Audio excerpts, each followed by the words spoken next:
तो welcome back guys, नई video आ चुकी है और ये आज से हम शुरू करने वाले हैं लॉर्ड ऑफ मिस्ट्रीज का सीजन 3 यानी वॉल्यूम 3। तो पिछली वीडियो पे ना काफ़ी ज़्यादा सपोर्ट आया, मतलब तुम लोगों ने काफ़ी हाइप किया और वो वीडियो लिटरली अब हाइप के रीडर बोर्ड में आई थी 31 41 पे थे, मतलब ऊपर नीचे हो रही है लेकिन मैक्सिमम तो ऊपर ही हो रही है। को या और सपोर्ट के लिए काफ़ी शुक्रिया, हमारे भाई के सब्सक्राइबर्स भी हो गए तो 6 जी पे आज आ गया है वीडियो, मतलब आ गया है। और देखो मतलब अब मैंने ना शेड्यूल बनाया है कि इसी टाइम पे वीडियो आएगी, वो कितनी की आएगी वो तो मैं बता नहीं सकता, लेकिन कब आएगी ये मैं गारंटी अभी दे सकता हूँ कि अभी इस शेड्यूल की आएगी। तो वही कहना था। और देखो तो ऐसा होगा कि मंडे को वीडियो आएगी, फिर ट्यूसडे वेडनेसडे नहीं आएगी, थर्सडे को आएगी, फिर फ्राइडे सैटरडे नहीं आएगी और संडे को आएगी। तो या संडे को आएगी और इसी हिसाब से मैंने 2 दिन का गैप रखा है, क्योंकि संडे को तो तुम्हें वीडियो लगती है क्योंकि वीकेंड होता है। तो अगर हो सका तो मैं उस दिन बढ़िया वीडियो अपलोड कर सकता हूँ, बट वो डिपेंड करेगा कि कैसा चल रहा है सब कुछ। अगर मेरे से पॉसिबल है तो, लेकिन हाँ ये टाइम को वीडियो आएगी इतना कंफर्म है। तो वही कहना था। और मुझे ना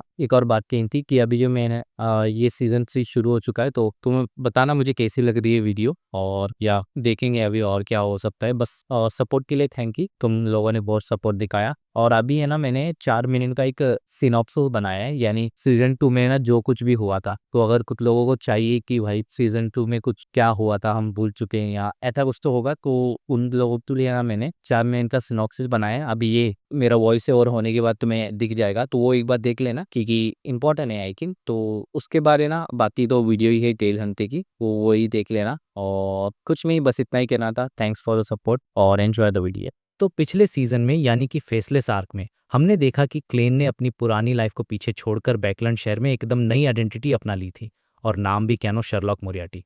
हाँ, सुन वही फेमस डिटेक्टिव वाला नाम, मतलब बंदे का कॉन्फिडेंस तो देखो। वो एक प्राइवेट डिटेक्टिव बनकर अपनी लाइफ जी रहा था, छोटे मोटे केस सॉल्व कर रहा था। लेकिन कहानी में ट्विस्ट तब आता है जब यान राइट नाम का एक क्लाइंट उसे एक कमीशन देता है। ये काम दिखने में जितना सिंपल था उतना था नहीं, क्योंकि इस एक केस की वजह से क्लेन सीधा 2 देशों की बड़ी इंटेलिजेंस एजेंसी के बीच फंस जाता है। एक तरफ इंटिस की इंटेलिजेंस और दूसरी तरफ MI9।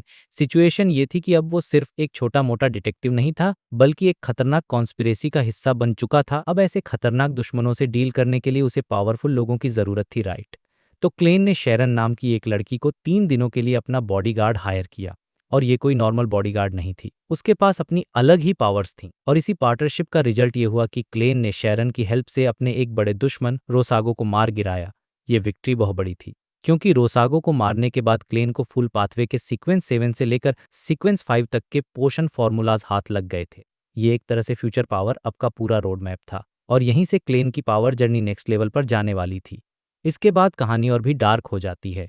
क्लेन को पता चलता है कि ट्रू क्रिटर के डिसेंट की एक बहुत बड़ी साजिश चल रही है, जिसका मास्टरमाइंड था लेनवस नाम का एक विलेन। ये ट्रू क्रिएटर एक तरह का इविल गॉड है, और उसका धरती पर आना मत पूरी दुनिया के लिए तबाही।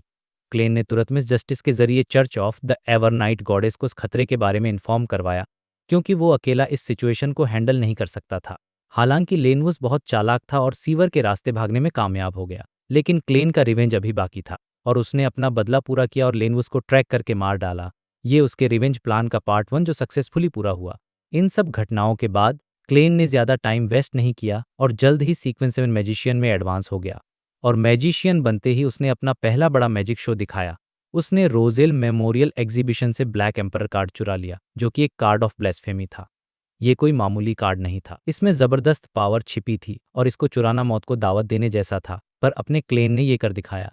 इसके बाद उसने अपनी मैजिशियन की एबिलिटीज़ को डाइजेस्ट करने के लिए और भी बड़े बड़े काम किए। उसने कैपिम नाम के एक ह्यूमन ट्रैफिकर को मारा, जिससे उसे लोगों के बीच द हीरो ब्लैक बैंडेट का नाम मिला।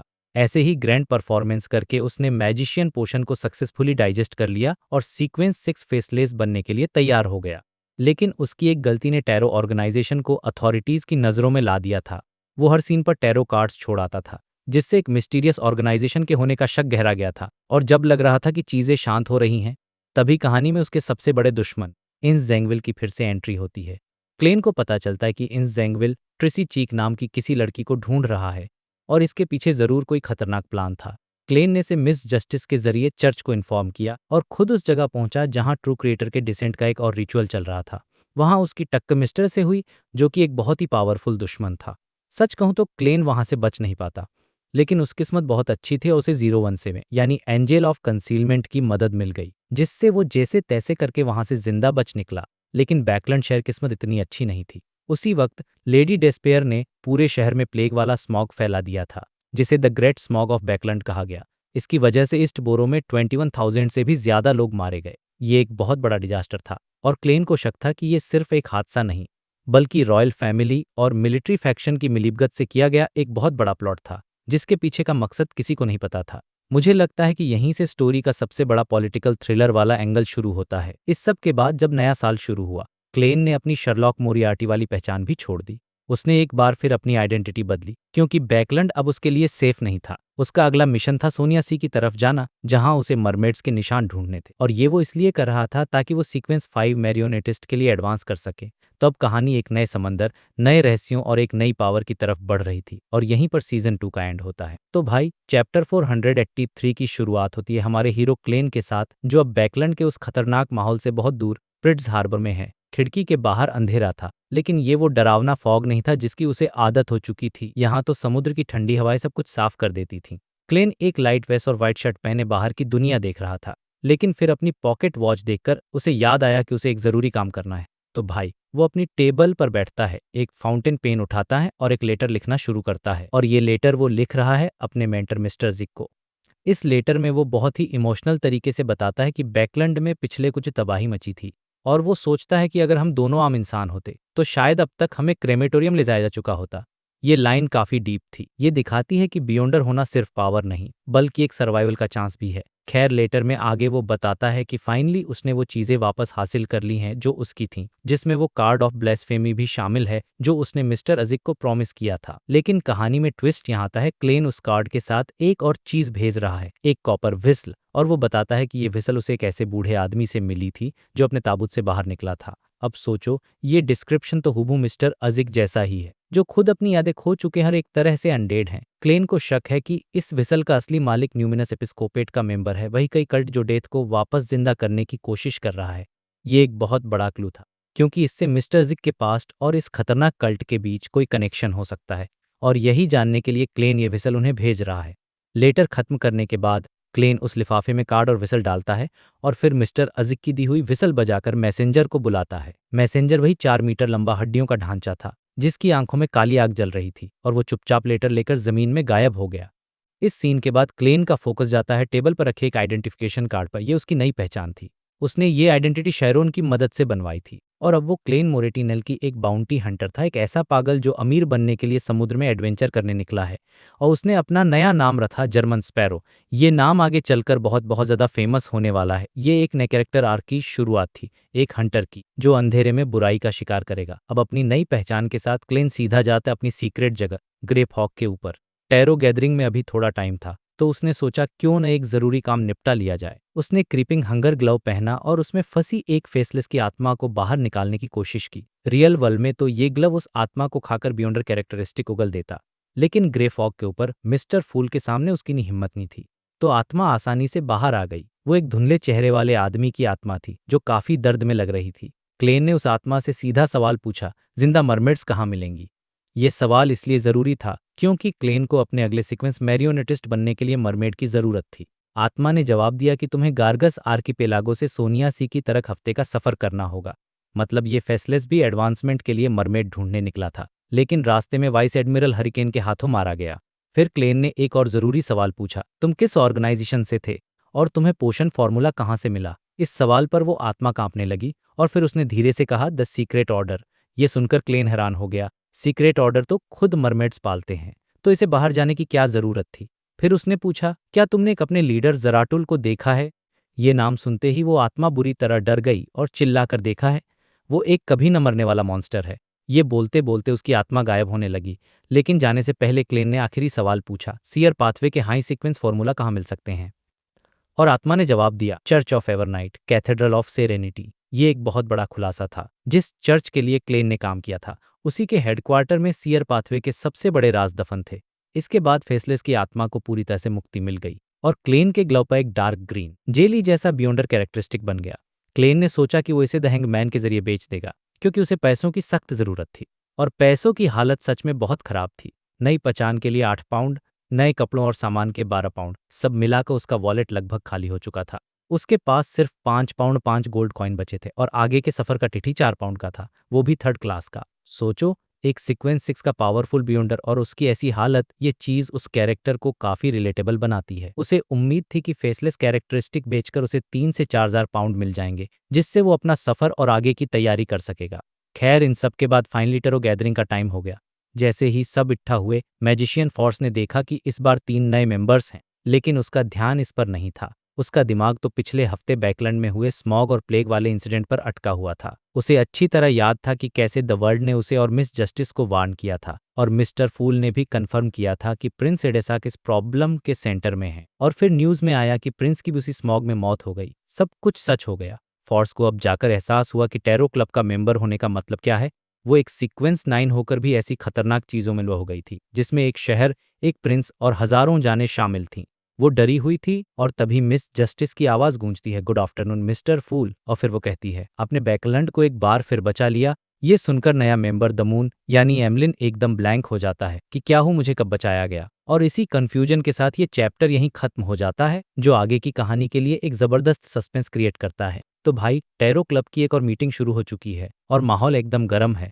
पिछली बार हमने देखा था कि बैकलैंड में एक भयानक स्मॉग फैला था, एक प्लेग की तरह, और सबको जानना है कि आखिर हुआ क्या था। ये कोई नॉर्मल मीटिंग नहीं होने वाली थी, क्योंकि इस बार जो राज खुलने वाले थे वो सबके होश शुरू होते ही मीटिन मून यानी एमलिन जो एक वैम्पायर है, वो सोच रहा था कि ये स्मॉग और प्लेग का क्या कनेक्शन है।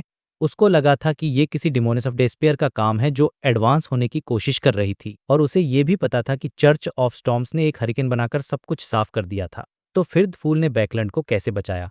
एमलिन, जिसके पीछे पूरा वैम्पायर क्लैन है, काफी इन्फॉर्म्ड था, लेकिन अब वो कंफ्यूज हो गया था, और मिस्टर फूल जैसे पावरफुल बीइंग के सामने वो कुछ पूछने की हिम्मत भी नहीं कर पा रहा था। तो उसने चुपचाप सुनने का फैसला किया। दूसरी तरफ था एल्गर द हैंग्ड मैन, जो समुंदर में था, लेकिन उसे भी बैकलैंड की खबर मिल चुकी थी। उसे पूरा यकीन था कि ये कोई छोटी मोटी बात नहीं, बल्कि गॉड्स के बीच की लड़ाई है, क्योंकि इस मामले में खुद मिस्टर फूल ने इंटरेस्ट दिखाया था। उसने सोचा कि वो मिस जस्टिस से पूछेगा, पर उसे ये भी पता था कि शायद से भी पूरी डिटेल्स नहीं पता होंगी।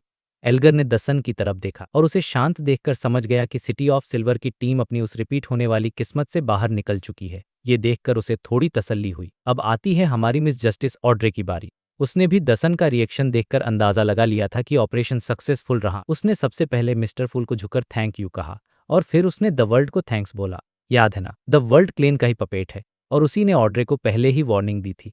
ऑड्रे कहती है, मिस्टर वर्ल्ड, अगर आपने पहले से चेतावनी नहीं दी होती तो शायद बैकलैंड में हजारों लोग मारे जाते। इस पर द वर्ल्ड यानी क्लेन अपनी भारी आवाज में हंसते हुए कहता है, सच कहूं तो मैं ये खुद को बचाने के लिए भी कर रहा था। और ये बात उसने बिल्कुल सच कही थी, कोई एक्टिंग नहीं थी, क्योंकि अगर मिस जस्टिस को पहले से पता नहीं चलता तो वो चर्च ऑफ एवरनाइट को वॉर्न नहीं कर पाती, और फिर वो पावरफुल हस्ती टाइम पर नहीं पहुंचती जिसने मिस्टर को खत्म किया था।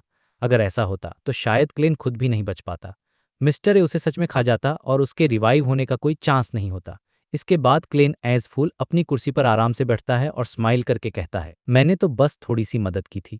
लेकिन ऑड्रे इस बात से एग्री नहीं करती। वो पूरे दिल से तारीफ करते हुए कहती है, नहीं, आपके ब्लेस ने सच में बैकलैंड को बचाया है, उसका कॉन्ट्रीब्यूशन सबसे बड़ा था। और फिर ऑड्रे जो खुलासा करती है ना भाई, उसे सुनकर सबके कान खड़े हो गए। ऑड्रे बताती है, उनकी वार्निंग की वजह से गॉडेस यानी चर्च ऑफ एवरनाइट पहले से तैयारी कर पाई। उन्होंने टाइम पर डिमोनिस ऑफ डेस्पेयर को खत्म कर दिया और प्राइमॉर्डियल डिमोनिस को जागने से रोक दिया। रुको रुको, अभी और भैया, इतना ही नहीं, उसने ऑरोरा ऑर्डर के रिचुअल को भी बर्बाद कर दिया, जिससे ट्रू क्रिएटर का दुनिया में आने का प्लान एक बार फिर फेल हो गया। क्या प्राइमॉर्डियल डिमोनिस और ट्रू क्रिएटर? ये सुनकर एल्गर और एमलिन के तो होश ही उड़ गए। बैकलैंड में आखिर चल क्या रहा था? दो दो इविल गॉड्स एक ही शहर में अपना प्लान बना रहे थे। एमलिन तो शॉक में लगभग अपनी कुर्सी से उछल ही पड़ा था। वो सोच रहा था, बैकलैंड इतना खतरनाक कब बन गया? क्या ये लड़की झूठ बोल रही है?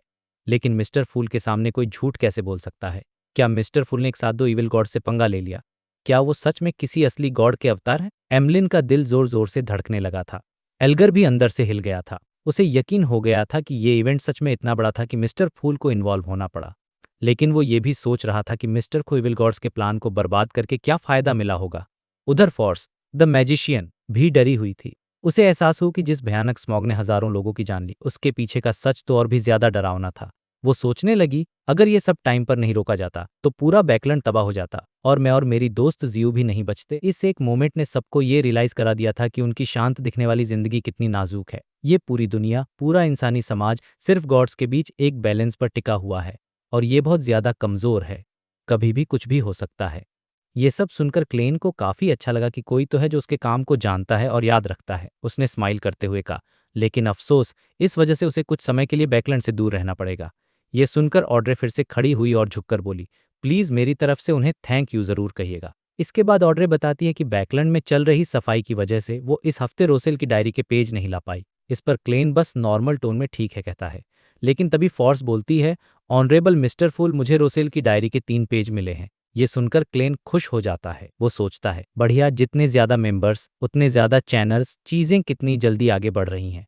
एमलिन कंफ्यूज था, रोसेल की डायरी, ये क्या चीज है। इससे पहले कि वो कुछ और सोचता, क्लेन उसे इंट्रोड्यूस करता है, ये हमारे नए मेंबर हैं मिस्टर मून, और फिर बाकी सबको भी इंट्रोड्यूस करता है। इंट्रोडक्शन के बाद क्लेन अपना ध्यान डायरी के पेजेस पर लगाता है। पहला पेज था 11 फरवरी का। उसमें लिखा था, आज मुझे सॉरोन फैमिली का एक सीक्रेट पता चला। हाँ, मैं तो हंस हंस कर मर जाऊंगा। तो पता चला कि उनका जो हंटर पाथवे है वो सीक्वेंस 4 पर जेंडर चेंज कर देता है। मेल्स चेंज नहीं होते, लेकिन फीमेल्स मेल्स बन जाती हैं। तभी तो मैंने आज तक सॉरोन फैमिली में कोई भी हाई सिक वाली फीमेल नहीं देखी। हाँ, अगर ये सीक्रेट इतना सेंसिटिव नहीं होता तो मैं तो अपने दोस्त फ्लोरेन का मजाक उड़ाता कि शायद उसका पूर्वज जिसे वो इतना मानता है वो एक औरत थी। ये पढ़ते ही क्लेन के दिमाग में पहला थॉट आया, एम्पर, तुम तो औरत नहीं बनोगे, लेकिन तुम एक डिमोनिस के साथ जरूर कुछ करोगे, शायद एक से ज्यादा। उसे ये भी समझ आया कि दुनिया का अंडरलाइंग लॉजिक ही शायद केस डिस्टॉर्शन और मैडनेस है। मतलब एक पाथवे में मर्द औरत बन रहा है और दूसरे में औरत मर्द, कितनी अजीब और एसिमेट्रिकल दुनिया है ये। अगला पेज था 15 फरवरी का। उसमें लिखा था कि रोसेल ने एक नई तोप डिजाइन की थी और वो एक पार्टी रख रहा था उन लोगों को नीचा दिखाने के लिए जो उस पर हंसते थे। क्लेन ने सोचा, एम्परर सच में कोई दुश्मनी नहीं भूलता। फिर उसने दूसरा पेज खोला। डेट थी 5 मई। इसमें रोसेल ने एक सीक्रेट ऑर्गेनाइजेशन की गैदरिंग के बारे में लिखा था। उसने वहां एक सवाल उठाया था कि रेड प्रिस्ट नाम बाकी सीक्वेंस 0 के नामों जितना पावरफुल क्यों नहीं लगता। तो उसके बगल में बैठे एक बूढ़े जेंटलमैन ने बताया कि रेड का मतलब है वॉर का रेड कलर और प्रीस्ट का मतलब है पावर का पुजारी। रोसेल ने जब जेंटलमैन का नाम पूछा तो उसने हंसते हुए जवाब दिया, मेरा नाम हर्मीस है। हर्मीस, वही हर्मीस जिसने एंशियंट हर्मीस लैंग्वेज बनाई थी, मानवता के मिस्टिसिज्म का फाउंडर हर्मीस। ये पढ़कर क्लेन भी शौक में रह गया कि रोसेल इतने लेजेंडरी लोगों से मिलता था। और इसी के साथ ये चैप्टर खत्म हो जाता है, एक और बड़े सस्पेंस के साथ। तो भाई, आज का चैप्टर शुरू होता है क्लेन के साथ, जो रोसेल की डायरी के कुछ नए पन्ने पढ़ रहा है। और इन पन्नों में जो इन्फॉर्मेशन है वो लिटरली दिमाग हिला देने वाली है। पहला नाम जो सामने आता है वो है हर्मीस। क्लेन जैसे ही ये नाम पढ़ता है उसका दिमाग घूम जाता है। अब आप सोच रहे होंगे कि हर्मीस कौन है। भाई, ये कोई छोटा मोटा बंदा नहीं, एंशियंट पावर हाउस है, एक जीती जागती लेजेंड। ये वो शख्स है जिसने एंशियंट हर्मीस लैंग्वेज बनाई थी, जो आज भी बियॉन्ड रिचुअल्स में यूज होती है। और पता है ये बंदा कब एक्टिव था? सेकंड एपक में, मतलब उस जमाने में जब जायंट्स जमीन पर राज करते थे और ड्रैगन्स आसमान में उड़ते थे। ये गॉड ऑफ कॉम्बैट और अर्थ मदर जैसी शक्तियों भी पहले का है। क्लेन सोचता है कि या तो इतना फेमस नाम है कि टैरो क्लब ज्वाइन करने से पहले लिटिल सन को भी इसके बारे में पता होगा। और सबसे शॉकिंग बात यह थी कि रोजेल की डायरी के हिसाब से हर्मिस उस जमाने तक जिंदा था और शायद आज भी जिंदा हो। ये तो ह्यूमन मिस्टिसिज्म का एक लिविंग फॉसिन है यार। मतलब सोचो, एक ऐसा इंसान जिसने बियॉन्डर्स का शुरुआती दौर देखा जब लोग पोशंस टेस्ट कर करके मर रहे थे, और उसने पहली ब्लास्फेमी स्लेट भी देखी होगी। ये सब जानकर क्लेन के इमोशंस का तूफान आ जाता है, लेकिन साथ ही उसे एक खौफ भी महसूस होता है, क्योंकि पता है हर्मिस किसका लाइट हमिट ऑर्डर था। वही सीक्रेट ऑर्गेनाइजेशन जिसके बारे में हम पहले भी सुन चुके हैं। ये ऑर्गेनाइजेशन कितनी ज्यादा हाई एंड, ग्रैंड और हाई लेवल की होगी इसका अंदाजा लगाना भी मुश्किल है। सोचो, 7 चर्चेस भी अपने रिचुअल्स के लिए जिस बंदे की बनाई लैंग्वेज यूज करते हैं, वो बंदा खुद इस ऑर्गेनाइजेशन का मेंबर था। लेकिन क्लेन को सबसे ज्यादा जलन इस बात से नहीं होती। उसे सबसे ज्यादा जलन होती है ये जानकर कि ट्वाइलाइट हर्मिट ऑर्डर के पास सेकंड ब्लास्फेमी स्लेट है। भाई, ये तो चीटिंग है। क्लेन सोचता है कि बेचारे टैरो क्लब के पास 22 में से सिर्फ एक कार्ड ब्लास्फेमी है और इन लोगों के पास पूरी की पूरी दूसरी स्लेट पड़ी है। इसके बाद क्लेन डायरी आगे पढ़ता है जिसमें रोजेल का खुद का रिएक्शन लिखा था। रोजेल लिखता है, भगवान, मेरे बगल में जो साधारण सा दिखने वाला बूढ़ा आदमी बैठा था वो असल में हर्मिस था। वो डार्क सेकंड एपक से लेकर 5th एपक तक जिया है। रोजेल को लगता है कि उसने इस ऑर्गेनाइजेशन को ज्वाइन करके सही फैसला किया और उसका फ्यूचर ब्राइट है। लेकिन फिर रोजेल जरूरी सवाल उठाता है। वो सोचता है कि क्या यहाँ सब लोग सच में क्रिएटर के जागने का इंतजार कर रहे हैं? नहीं, ऐसा नहीं हो सकता। रोजेल कहता है कि आधे से ज़्यादा लोग तो मेरे जैसे एम्बिशियस होंगे या फिर किसी और मकसद से आए होंगे, तो फिर ये ऑर्गेनाइजेशन मेंबर्स पर भरोसा कैसे करती है? उन्हें कैसे पता कि कोई इन्हें धोखा नहीं देगा? और यहीं पर रोजेल एक बहुत ही डरावना गेस करता है। वो सोचता है कि शायद इस ग्रुप में स्पेक्टेटर पाथवे कोई हाई सीक्वेंस बियॉन्ड रहे, शायद एक एंजेल के लेवल का, जो बिना पता चले किसी के भी दिमाग में साइकोलॉजिकल क्यू डाल सकता है, जिससे कोई भी ऑर्गेनाइजेशन को धोखा देने के बारे में सोच भी ना सके। ये सोचकर ही रोंगटे खड़े हो जाते हैं यार। और यहीं पर हमें स्पेक्टर पाथवे की टॉप सीक्वेंसेस के नाम पता चलते हैं। सीक्वेंस 2 है डिसर्नर, सीक्वेंस 1 ऑथर और सीक्वेंस 0 यानी गॉड लेवल का नाम है विजनरी। क्लेन को ऑथ नाम सुनकर तुरंत उस खतरनाक विल 008 की याद आती है और विजनरी का नाम ड्रैगन ऑफ इमेजिनेशन से काफी मिलता जुलता है। ये बहुत बड़ी इंफॉर्मेशन थी। अब कहानी के सबसे फ्रस्ट्रेटिंग पार्ट पर आते हैं। डायरी में लिखा था कि रोजेल ने हर्मिस से एक सवाल पूछा था कि डेटीज यानी देवताओं की डिस्क्रिप्शन में अथॉरिटी शब्द का इस्तेमाल क्यों होता है। हर्मिस ने इसका एक इंटरेस्टिंग जवाब दिया और बस यहीं पर डायरी का पन्ना खत्म हो जाता है। क्लेन बेचारा इतना फ्रस्ट्रेट हो जाता है कि उसका मन का टाइम ट्रैवल करके जाए और रोजेल का गला पकड़कर पूछे कि हर्मिस ने क्या कहा था। खैर, क्लेन अपने इमोशंस को कंट्रोल करता है और सोचता है कि उसे कितनी ज़रूरी जानकारी मिली है। उसे ट्वाइनेट हॉर्डर के बारे में पता चला, हर्मीस के बारे में और स्पेक्टेटर पाथवे की सीक्वेंसेस के बारे में। ये नॉलेज उसके बहुत काम आने वाली थी। अब सीन शिफ्ट होता है टैरो क्लब की तरफ, जहां जस्टिस यानी ऑड्रे नोटिस करती है कि मिस्टर फूल के टेबल पर रखा ब्लैक एम्परर कार्ड गायब है। वो सोचती है कि शायद मिस्टर फूल ने वो कार्ड अपने किसी ब्लेस्ड को दिया होगा ताकि वो ट्रू क्रिएटर के डिसेंट वाले रिचुअल को रोक सके। ऑड्रे बहुत स्मार्ट है, लेकिन वो अपनी क्यूरियोसिटी को कंट्रोल करती है और मिस्टर फूल के ब्लेस्ड की पहचान जानने की कोशिश नहीं करती। इसके बाद क्लेन डायरी का आखिरी पन्ना पढ़ता है, जो बहुत ही फनी था। उसमें रोजेल ने अपने पहले नोबल बॉल का एक्सपीरियंस लिखा था। वो लिखता है कि लेडीज और मैडम्स उसकी उम्मीद से कहीं बेहतर थीं और वो एक यंग लेडी से बात करने की कोशिश करता है, लेकिन थोड़ी देर बाद वो देखता है कि वो लड़की किसी और के साथ एक खाली स्टडी में बिजी है। रोजेल बेचारा लिखता है, फक, ये लोग पहली बार मिले हैं क्या? मैं हुआंग ताओ रोजेल काफी हैंडसम नहीं हूँ? ये पढ़कर क्लेन को भी हंसी आ जाती है। खैर, डायरी रीडिंग खत्म होती है और टैरो क्लब की मीटिंग शुरू होती है। सबसे पहली दसन यानी डेरिक मिस्टर फूल को थैंक यू बोलता है। वो कहता है, ऑनरेबल मिस्टर फूल, आपकी गाइडेंस के लिए शुक्रिया। उसकी वजह से मुझे रोज रिडेम्पशन वाले म्यूरल पर एंजल ऑफ फेट का की पॉइंट मिला, जिससे हमारे चीफ उस साइकिल को तोड़ने में कामयाब हुए। ये सुनकर हमारा फूल क्लेन मन ही मन कंफ्यूज हो जाता है। वो सोचता है, एंजल ऑफ फेट ये क्या है? मुझे तो कुछ नहीं पता। लेकिन बाहर से वो एकदम शांत और पावरफुल गॉड वाली एक्टिंग करते हुए कहता है, नॉट बैड। और यहीं पर ये चैप्टर खत्म हो जाता है एक नए मिस्ट्री के साथ कि आखिर ये एंजल ऑफ फेट कौन है। तो दोस्तों, टैरो क्लब की मीटिंग का यह एपिसोड एकदम दिमाग हिला देने वाला है, क्योंकि इसमें इतने बड़े बड़े खुलासे हुए हैं कि पूछो मत। चैप्टर 486 क्लेस कॉन्जेक्चर्स। शुरुआत में एमलिन यानी मिस्टर मून पूरी तरह से ब्लैंक बैठा था। डेरिक लिटिलसन ने जो कुछ भी बताया, रोज रिडेम्पशन, एंजल ऑफ फेट और साइकिल ऑफ फेट को तोड़ना एमलिन के सिर के ऊपर से गुजर गया। उसे शब्द तो समझ आ रहे थे, पर उनका मतलब एक साथ मिलकर क्या बन रहा था ये उसे नहीं पता था। उसने बस इतना गेस किया कि शायद लिटिलसन किसी एंजल के पीछा करने से बचकर आया है। फिर हैंग्ड मैन अल्जर ने सिचुएशन को संभाला। वो थोड़ा आगे झुका और नॉर्मल टोन में डेरिक से पूछा, जे क्या हुआ था? पूरा सीक्वेंस बताओ। डेरिक ने ईमानदारी से सब कुछ बताना शुरू किया। उसने बताया कि कैस ने 6 एक्सप्लोरेशन में ट्राई किया और यहाँ पर आता है सबसे बड़ा बम। उसने बताया कि वो छोटा लड़का जैक एनमेट हार्बर से आया था और उसने रोज रिडेम्पशन के मुरल्स, दीवारों पर बनी पेंटिंग भी देखे। बॉस, एनमेट हार्बर का नाम सुनते क्लेन मिस्टर वर्ल्ड का दिमाग फराटे से दौड़ने लगा। वो आराम से सुन रहा था, पर अंदर ही अंदर उसे एक बहुत बड़ा कंक्लूजन निकाल लिया। सोचो, एनमेट हार्बर तो लोएन किंगडम में है, टिंगेन सिटी के पास। इसका मतलब यह है कि फोर्सेकन लैंड ऑफ गॉड, जहां सिटी ऑफ सिल्वर फंसी हुई है, वो किसी तरह नॉर्थ और साउथ कॉन्टिनेंट से जुड़ी हुई है। मतलब अगर सही रास्ता मिल जाए तो वहां से निकला जा सकता है। क्लेन को पुरानी बातें याद आने लगीं। स्पिरिट मीडियम मैम डेली वहीं सेटल्ड हुई थी और ऑरोरा ऑर्डर का मिस्टर जेड भी शायद वहीं है। क्लेन ने सोचा, ये एनमेट हार्बर ही सारा खेल है। सिर्फ क्लेन नहीं, अल्जर और फोर्स भी ये सुनकर हिल गए। सबके मन में अलग अलग फीलिंग्स थीं। कोई एक्साइटेड था तो कोई डरा हुआ था कि कहीं सिटी ऑफ सिल्वर का अंधेरा उन तक ना पहुंच जाए। अब डेरिक ने और भी गहरी बातें बताईं। उसने कहा कि उसके चीफ कोलिन को कुछ पुरानी किताबों की बातें याद आई हैं। सुनो ध्यान से, ये बहुत बड़ी हिस्ट्री है। कहा जाता है कि जब लॉर्ड हु क्रिएटेड एवरीथिंग यानी गॉड ने उस जमीन पर ध्यान दिया, तब उनके पास कई एंजल थे। उनमें 8 किंग्स ऑफ एंजल्स थे जो गॉड के सबसे पास थे, और उनमें सन ऑफ गॉड भी शामिल था। चीफ को शक है कि अमो एंजल ऑफ टाइम है और वो मुरल वाला angel of it tail devourer Ouroboros है। 8 kings of angels. Audrey Miss Justice का तो ये सुनकर दिल बाग बाग चमक उठियां। उसकी क्यूरियोसिटी कंट्रोल नहीं हुई और उसने पूछ लिया, मिस्टर सन प्लीज बताइए बाकी 6 किंग्स ऑफ एंजल्स के नाम और टाइटल क्या हैं। डेरिक बेचारा शर्मिंदा होकर बोला, सॉरी चीफ नहीं बताया और मेरी हिम्मत नहीं हुई पूछने की। ऑड्रे का तो मूड ऑफ हो गया। उसने तुरंत ग्रे फॉग में छिपे मिस्टर फुल की तरफ देखा बड़ी उम्मीद से कि शायद वही बता दें। उसने तो मन में प्राइस भी सोच लिया था कि वो इसके लिए क्या पे करेगी, और क्लेन का तो वहीं पोपट हो गया। वो मन ही मन बोला, अरे यार मुझे क्यों देख रही हो, मुझे भी नहीं पता। लेकिन दोस्तों क्लेन इतना भी क्लूलेस नहीं था। उसके दिमाग में कुछ तगड़े गेस चल रहे थे। अब यहाँ थोड़ा ध्यान से सुनना, ये कॉम्प्लिकेटेड है। पहला गेस, अंडरग्राउंड रूइन में एक इविल स्पिरिट ने कहा था कि मेडिची फैमिली रोज रिडेम्पशन की फाउंडर है और मुरल के हिसाब से एंजल ऑफ फेट उर्बुर्ग उससे जुड़ा है। इसका मतलब मेडिची फैमिली के पास भी एक किंग ऑफ एंजल जरूर होगा। वो हंटर पाथवे के हैं तो शायद उसका टाइटल रेड एंजेल या वॉर एंजेल होगा।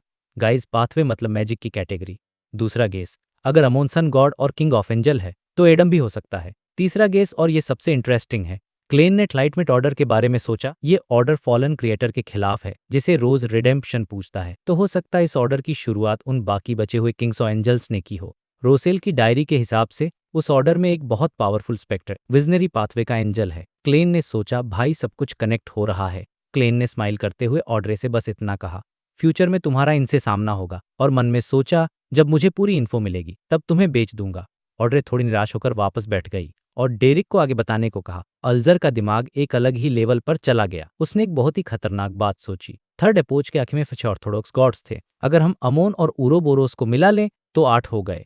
क्या इन सब ने मिल्टर की डेथ का फायदा उठाया और खुद सीक्वेंस 0 गॉड बन गए? अल्जर को लगा कि ये सोचना भी बहुत बड़ा पाप है और उसे सजा मिल सकती है, लेकिन वो अपनी एक्साइटमेंट रोक नहीं पा रहा था। एमलिन बेचारा फिर से खोया हुआ था, उसे ये हिस्ट्री समझ नहीं आ रही थी। क्लेन अभी भी सोच रहा था, और ये वाला पार्ट सबसे कंफ्यूजिंग है। ये कंफर्म हो गया कि उरोबोरोस स्नेक ऑफ मरकरी है मॉन्स्टर पाथवे का सीक्वेंस 1। क्लेन ने सोचा, क्या सारे किंग ऑफ एंजल्स सीक्वेंस 1 थे? अब बैकलन की सिचुएशन देखो, वहां 2 स्नेक ऑफ मरकरी विलोसेप्टिन और एक और सीक्वेंस 0 बनने के लिए लड़ रहे हैं। उन्होंने उरोबोरोस की पावर खींच ली है, तो क्या वो एंजल ऑफ फेट ही विल का पीछा कर रहा है? शायद नहीं, उरोबोरोस तो बिजी होगा। 3 स्नेक ऑफ मरकरी, एक 4 सेकंड लैंड में और 2 बैकलर में। क्लेन का तो सिर चकरा गया। खैर डेरिक ने अपनी कहानी खत्म की और फिर से सबका धन्यवाद किया। ऑड्रे और बाकी सबने दिल से मिस्टर फुल की तारीफ की। उन्हें लगा कि ऐसी साइकिल तो सिर्फ कोई गॉड ही तोड़ सकता है। मिस्टर फुल सच में एक डेइटी हैं। फिर डेनिफोर से कहा, मिस मैजिशियन घर लौटते हुए थोड़ी प्रॉब्लम हो गई थी, इसलिए लेट हो गए। आपके स्पिरिट ईटर स्टमक पाउच के लिए 1-2 दिन और लगेंगे। अब मैं सर्विलांस में नहीं हूँ। फोर्स मिस मैजिशियन ने चिल होकर कहा, कोई बात नहीं, मैं वेट कर सकती हूँ, मेरे पास गोल्ड रेडी है। गाइस फोर्स अब पैसे वाली हो गई है। उसने मिरर ड्रैगन की आंखें ऑड्रे को बेचकर 1000 पाउंड्स कमाए थे। बोनस मिलाकर उसने 300 पाउंड्स का प्रॉफिट बनाया था। फिर फोर्स ने अल्जर को बोला, आपके लिए ड्रैगनाइट सी कोंडोर का पता चला है, 2200 पाउंड्स। अल्जर की हालत टाइट हो गई। उसने अभी अभी एक पोशन फार्मूला खरीदा था। उसने बार्गेन करते हुए कहा, है बहुत ज्यादा है, मेरे पास और भी तरीके हैं, 1900, इससे ज्यादा नहीं दे सकता। फोर्स को डर लगा कि डील कैंसिल हो जाए, तो उसने कहा लास्ट 2000। अल्जर ने तुरंत डील बोल दिया। फोर्स थोड़ी हैरान रह गई कि इतनी जल्दी मान गया। और फिर इस सब के बीच एमलिन ने हिम्मत करके पूछा, दोस्तों क्या कोई बता सकता है कि एक सैंग्वाइन यानी वैम्पायर अपने एल्डर्स की हेल्प के बिना अपनी स्ट्रेंथ कैसे बढ़ा सकता है? बस इतना सुनते ही सबकी नजरें उस पर टिक गईं। ऑड्रे और फोर्स की आंखें तो चमक उठी। असली वैम्पायर उनके सामने बैठा था। तो भाई आज का चैप्टर है 487 द ग्रोइंग टैरो क्लब, और ये चैप्टर सही में दिखाता है कि टैब अब कितना बड़ा और पावरफुल बन गया है। तो सीन ये है कि टैरो क्लब में एक नया मेंबर आया है, मिस्टर मून, जिसका असली नाम है एमलिन व्हाइट। और भाई आते ही उसने ऐसा सवाल पूछ लिया कि सब लोग उसे घूरने लगे जैसे उसने कोई बहुत बड़ी गलती कर दी हो। अब बेचारा एमलिन कंफ्यूज हो गया कि यार ये लोग मुझे ऐसे क्यों देख रहे हैं? क्या मैंने कुछ गलत पूछ लिया कि मुझे बताना चाहिए एक सैंग्वाइन दोस्त है? फिर वो खुद ही सोचता है, नहीं, सैंग्वाइन होने में क्या बुराई है? मैं खुद एक सैंग्वाइन हूँ और हमें इस पर गर्व होना चाहिए। हमारी हिस्ट्री लंबी है, हमारी लाइफ लंबी है, हम एक महान रेस हैं। तुम लोगों के पास भी ऐसा क्या खास है? जो आइटम अभी ट्रेड हुआ वो भी बस एक सीक्वेंस 6 का ही तो था। मतलब बंदे ने अपने मन में ही पूरी जंग लड़ ली, किसी ने उससे कुछ पूछा भी नहीं था। और इसी ओवरथिंकिंग के बाद एमलिन अपना सिर ऊंचा करके बड़े गर्व से कहता है, हाँ एक प्योर सैंग्वाइन हूँ। ये सुनकर मिस जस्टिस मन ही मन सोचती हैं कि अरे, इनसे तो किसी ने पूछा भी नहीं थे वो सैंग्वाइन है या नहीं। लगता है मिस्टर मून में कॉन्फिडेंस की थोड़ी कमी है, इसीलिए वो इतना ज्यादा रिएक्ट कर रहे हैं। ये सीन मुझे काफी फनी लगा, क्योंकि ये दिखाता है कि एमलिन बाहर से जितना भी कूल बनने की कोशिश करे, अंदर से वो थोड़ा इनसिक्योर है। खैर जैसे ही सबको पता चलता है कि वो सच में एक सैंग्वाइन यानी वैम्पायर है, तो मिस मैजिशियन फोर्ब्स बड़ी क्यूरियोसिटी से पूछती हैं, मिस्टर मून, क्या आप सैंग्वाइन लोग भी इंसानों की तरह ड्यूक अल और बैरन जैसे टाइटल्स यूज करते हैं? इस पर तो एमलिन भाई सीधे तनकर बैठ गए और बोले, नहीं, तुम इंसानों ने हमें कॉपी किया है, मतलब फुल एटीट्यूड में। वो आगे समझाता है कि बहुत पहले जब इंसानों पर जायंट किंग का राज था, तब से सैंग्वाइन के बीच ये टाल्स चलते आए हैं, जो नए होते हैं वो अनडैच कहलाते हैं, मेरे जैसा एडल्ट माना जाता है, और फिर आगे बैरन से लेकर ड्यूक और सबसे ऊपर क्वीन और प्रिंस होते हैं। उसका कहना था कि इंसानों ने ये सिस्टम हमसे चुराया है। लेकिन भाई कहानी में ट्विस्ट तब आता है जब अपना लिटिल सन डेरिक बीच में बोल पड़ता है। वो बड़े सीधेपन से कहता है, हमारी सिटी ऑफ सिल्वर की हिस्ट्री में तो ऐसा कोई रिकॉर्ड नहीं है। डेरिक बताता है कि सैंग्वाइन का क्लासिफिकेशन तो ब्लेस्फेमी स्लेट के आने के बाद हुआ था, उससे पहले तो बस क्लैन हेड या लीडर जैसे टाइटल्स होते थे। ये सुनकर एमलिन का ईगो हट जाता है और वो कहता है, हमारी हिस्ट्री हमारी लंबी जिंदगियों से लिखी गई है, तुम्हारी किसी छोटी मोटी सिटी ऑफ सिल्वर के रिकॉर्ड से हम उसे गलत साबित नहीं होने देंगे। और यहीं पर दोनों के बीच एक बहस छिड़ जाती है। एक तरफ एमलिन अपने रेस के गौरव के लिए लड़ रहा था और दूसरी तरफ डेरिक अपनी सिटी की हिस्ट्री को डिफेंड कर रहा था। मिस जस्टिस ये सब देखकर मन ही मन सोचती हैं कि अगर इन्हें नहीं रोका गया तो ये लोग मीटिंग के एंड तक इसी बात पर लड़ते रहेंगे। लिटिल सन जितना सीधा है उतना ही जिद्दी भी है, और मिस्टर मून को अपनी सैंग्वाइन हिस्ट्री की बहुत ज्यादा परवाह है। अब सिचुएशन को कंट्रोल करने के लिए एंट्री होती है अपने मास्टरमाइंड मिस्टर हैंगमैन की। एल्गा इन दोनों की बहस को बीच में ही रोककर सीधे मुद्दे की बात करता है। वो एमलिन से कहता है, मुझे पता है कि एक सैंग्वाइन की ताकत कैसे बढ़ाई जा सकती है। ये सुनते ही एमलिन का पूरा ध्यान उधर चला जाता है, बहस वहस सब भूल गया। वो तुरंत पूछता है, मिस्टर हैंगमैन, आपको बदले में क्या चाहिए? मैं आपको हमारी खोई हिस्ट्री कुछ जानकारी दे सकता हूँ। लेकिन हैंगमैन एक बड़ा ही स्मार्ट मूव चलता है। वो मुस्कुरा कर कहता है, नहीं, हम सब टैरो क्लब के मेंबर हैं, इस तरह की इन्फॉर्मेशन एक्सचेंज फ्री है। ये सुनकर एमलिन के मन में हैंगमैन के लिए इज्जत बढ़ जाती है। उसे लगता है कि इतना अच्छा और जेनरस आदमी है। लेकिन असली खेल तो अब शुरू होना था। एल्गर उसे बताता है कि सैंग्वाइन भी पोशन पीकर एडवांस हो सकते हैं, बस पोशन सही पाथवे का होना चाहिए। एमलिन इस बात को मानने से इनकार कर देता है, क्योंकि उन पोशंस के मेन इंग्रेडिएंट्स उसके ही लोगों से बनते हैं। यहीं पर हैंगमैन अपना तुरुप्का फेंकता है। वो कहता है, कभी भी किसी चीज को पूरी तरह से नकारा नहीं जा सकता। मेरे पास एक सैंग्वाइन बैरन के बचे हुए कैरेक्टरिस्टिक का क्लू है। तुम पोशन मेथड का यूज करके उसकी विरासत को हासिल कर सकते हो और सैंग्वाइन की पावर को खोने से बचा सकते हो। अब सोचो, उसने कैसे पूरी बात को घुमा दिया। जो चीज एमलिन के लिए पाप जैसी थी, उसे उसने सैंग्वाइन की पावर बचाने का एक तरीका बताकर पेश किया। और एमलिन भाई उसकी बातों में आ भी गए। वो तुरंत पूछता है, क्या कीमत है? एल्गर बड़े आराम से जवाब देता है, 4000 से 5000 पाउंड्स के बीच। 5000 पाउंड्स। ये सुनते ही एमलिन के तो होश ही उड़ गए। उसके मन में पहला ख्याल आया कि इतने पैसों में तो मैं अपनी डॉल्स कितने सारे नए कपड़े और पपेट्स खरीद सकता हूँ। एक तरफ उसकी रेस का गौरव था और दूसरी तरफ उसके शौक। बेचारा पूरी तरह से कन्फे नहीं, लेकिन हैंगमैन ने उसे कोई जल्दी नहीं की। उसने कहा, आराम से सोच लो, कोई जल्दी नहीं है।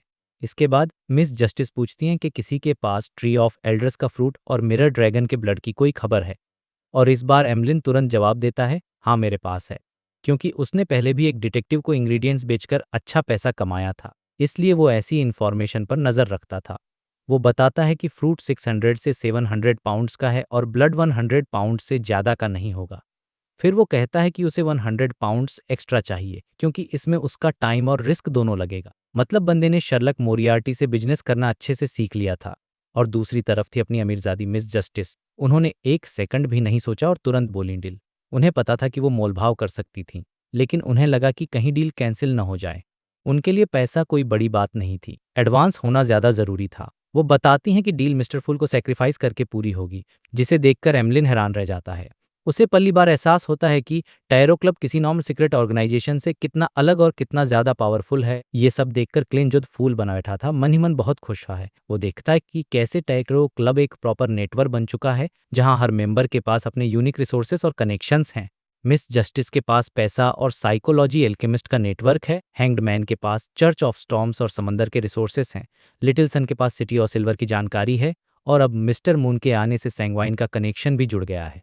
फिर क्लेन द वर्ल्ड के रूप में खुद भी बिजनेस में उतरता है। वो मिस जस्टिस को एक साइकेट्रिस्ट का कैरेक्टरिस्टिक ऑफर करता है, क्योंकि उसे पता था कि मिस जस्टिस के पेट सूसी को उसकी ज़रूरत पड़ेगी। और मिस जस्टिस तुरंत हाँ कर देती हैं। उन्होंने कीमत भी नहीं पूछी, क्योंकि उन्हें द फूल पर पूरा भरोसा था। फिर द वर्ल्ड हैंग्ड मैन की तरफ मुड़ता है और उसे एक आइटम बेचने के लिए कहता है जिसकी कीमत 3,500 पाउंड से कम नहीं होगी और उसे 15% का कमीशन मिलेगा। वो आइटम एक सीक्वेंस 6 के बराबर था जिससे कोई भी अपना अपीयरेंस और बॉडी टाइप बदल सकता था। ये सुनकर मिस जस्टिस और मिस मैजिशियन दोनों के मन में आता है कि काश ये आइटम उन्हें मिल जाए, और मिस जस्टिस तो सीधे हैंगमैन से कहती हैं कि क्या वो उस आइटम को प्री ऑर्डर कर सकती हैं। तो कुल मिलाकर ये चैप्टर टैरो क्लब की ग्रोथ को दिखाता है। अब ये सिर्फ एक मीटिंग की जगह नहीं रह गया था, बल्कि एक ऐसा मार्केट प्लेस बन गया था जहां बियॉन्डर्स ने ज़रूरत की चीज़ें खरीद और बेच सकते थे और हर मेंबर अपनी अपनी फील्ड में मजबूत हो रहा था।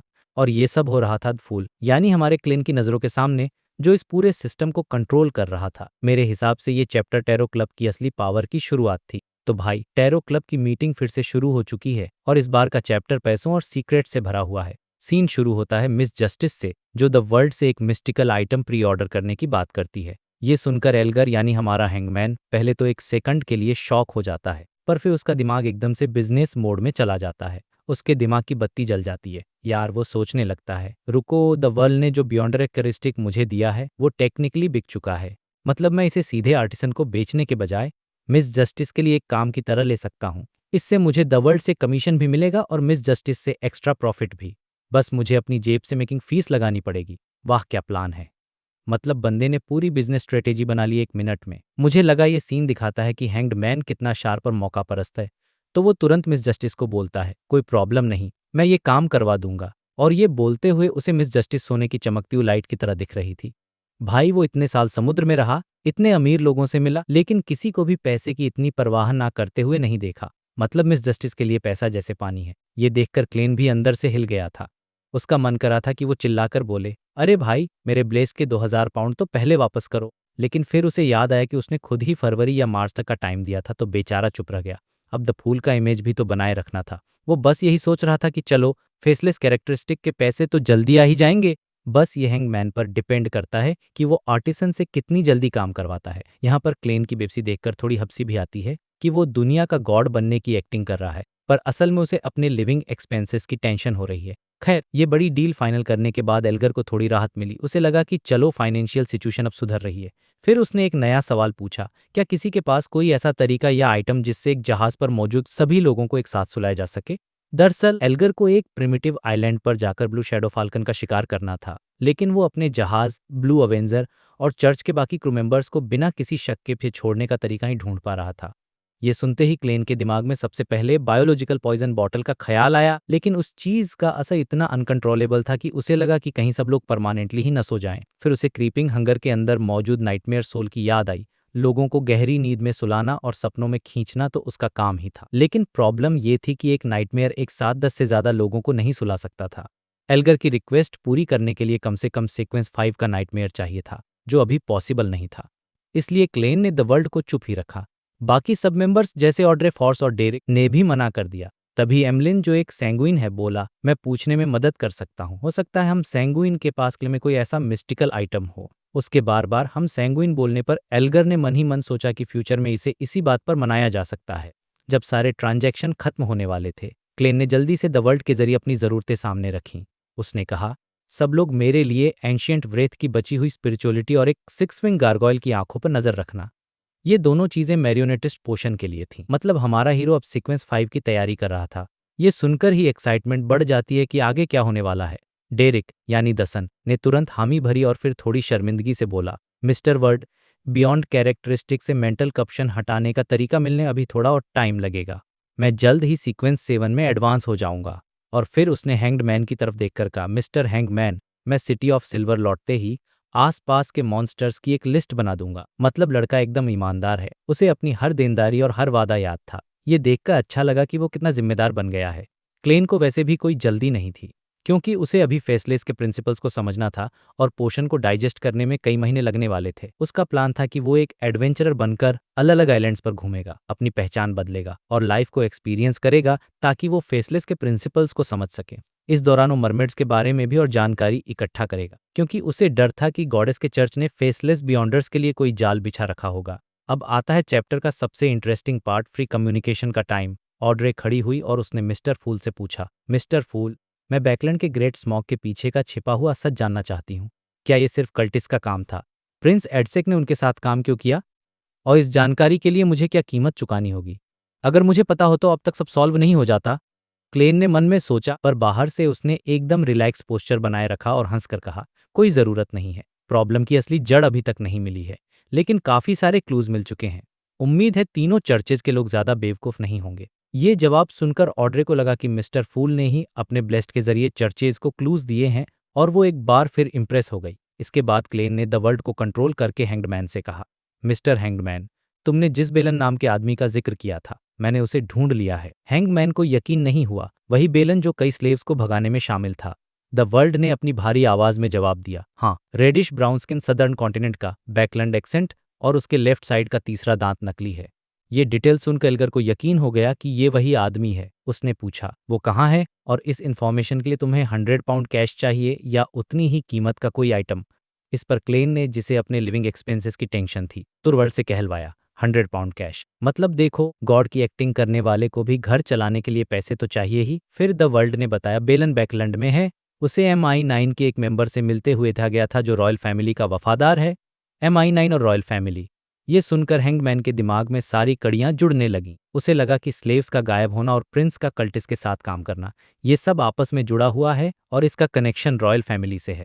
उसने द वर्ल्ड को थैंक्स कहा और वादा किया कि पैसे कल तक मिल जाएंगे। मीटिंग के एंड में ऑड्रे ने मिस्टर फूल को अकेले में कुछ ताने की परमिशन मांगी। क्लेन ने बाकी सबके सेंसेस को आइसोलेट कर दिया। ऑड्रे ने बताया, मुझे साइकोलॉजी एल्केमिस्ट से कुछ जानकारी मिली है। उन्होंने हर्मिस के खंडरों की खुदाई के बाद अपनी ऑर्गेनाइजेशन बनाई थी, वही हर्मिस जिसने एंशिएंट हर्मिस भाषा बनाई थी। ये सुनकर क्लेन चौंक गया। हर्मिस तो कुछ 100 साल पहले तक जिंदा था और वो ट्वाइलाइट हर्मिट ऑर्डर का मेंबर था। उसने ऑड्रे को यही बताया, जिससे ऑड्रे के होश उड़ गए। उसे एहसास हुआ कि साइकोलॉजी एल्केमिस्ट का कनेक्शन एक बहुत ही मिस्टीरियस ऑर्गेनाइजेशन से हो सकता है। उसे राहत मिली कि उसके पास टैरो क्लब और मिस्टर फूल का सपोर्ट है, वरना वो इतने बड़े सीक्रेट्स के जाल में फंस जाती। और इसी के साथ ये मीटिंग खत्म हो गई। लेकिन इसने आगे की कहानी के लिए बहुत सारे नए सस्पेंस खतरे खड़े कर दिए थे। तो भाई, टैरो क्लब की मीटिंग अपने एंड पर पहुंच रही थी और सब कुछ नॉर्मल चल रहा था। लेकिन तभी हमारे लिटिल सन डेरिक ने एक ऐसा सवाल पूछ लिया जिसने माहौल ही बदल दिया। और सच कहूं तो ये सवाल बहुत ही इनोसेंट था, जो दिखाता है कि डेरिक कितना प्योर हार्टेड है। उसने मिस्टर फूल यानी हमारे क्लेन से पूछा, ऑनरेबल मिस्टर फूल, जब हमें आपको थैंक यू बोलना हो तो हमें कौन सा हैंड जेस्चर यूज करना चाहिए? अब सोचो क्लेन की हालत, वो जो एक फेक गॉड बनकर बैठा है। इस सवाल पर एक हो गया। मतलब उसने कभी इस बारे में सोचा ही नहीं था। उसके दिमाग में आए, क्या मैं गॉडेस वाले क्लॉकवाइज सर्कल वाले जेस्चर को कॉपी करूं, या फिर चर्च ऑफ स्टॉर्म्स की तरह अपनी चेस्ट पर मुक्का मारूं? नहीं, ये तो बहुत चीप लगेगा। और अंदर ही अंदर वो खुद पर हंस रहा था कि शायद ही एक फेक गॉड होने की लास्ट बॉटम लाइन है कि तुम अपने लिए एक प्रेयर जेस्चर तक नहीं बना सकते। तो क्लेन ने क्या किया? उसने बस एक मिस्टीरियस स्माइल दी और चुप रहा, जैसे वो चाहता हो कि बाकी मेंबर्स खुद कुछ सजेस्ट करें। और यहीं पर हमारी मिस जस्टिस में सीन में आती हैं।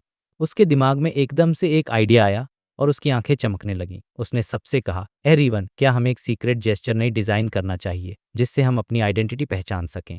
उसका पॉइंट ये था कि अभी तो टैरो क्लब में कम लोग हैं, लेकिन फ्यूचर में जब मेंबर्स बढ़ जाएंगे तो हो सकता है कि दो मेंबर्स अनजाने में एक दूसरे के खिलाफ ही लड़ रहे हों। तो एक सीक्रेट सिग्नल होना चाहिए जिससे पता चल जाए कि सामने वाला दोस्त है या दुश्मन। अब ये आइडिया सुनने में तो बहुत कूल लगता है ना?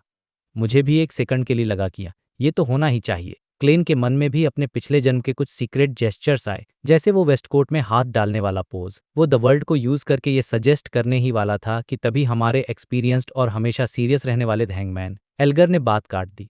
एल्गर ने सीधे सीधे कहा, नहीं मिस जस्टिस, मुझे नहीं लगता कि ये एक अच्छा आइडिया है। और उसने जो रीजन दिया वो एकदम सॉलिड था। उसने समझाया कि बाकी सीक्रेट ऑर्गेनाइजेशंस के मुकाबले टैरो क्लब की सबसे बड़ी ताकत यही है कि मेंबर्स एक दूसरे को नहीं जानते। उसने एक एक्सट्रीम एग्जाम्पल दिया कि सोचो, अगर हम में से कोई एक पकड़ा भी जाए तो वो दूसरों को कोई नुकसान नहीं पहुंचा सकता क्योंकि उसे किसी और के बारे में कुछ पता ही नहीं है। लेकिन अगर हमारे पास सीक्रेट सेट सिग्नल्स और पासकोड्स हुए तो और कोई ट्रेटर निकल आया तो वो दुश्मन को हमारे सारे सीक्रेट्स बता देगा और वो लोग हमें एक एक करके मछली की तरह जाल में फंसा लेंगे।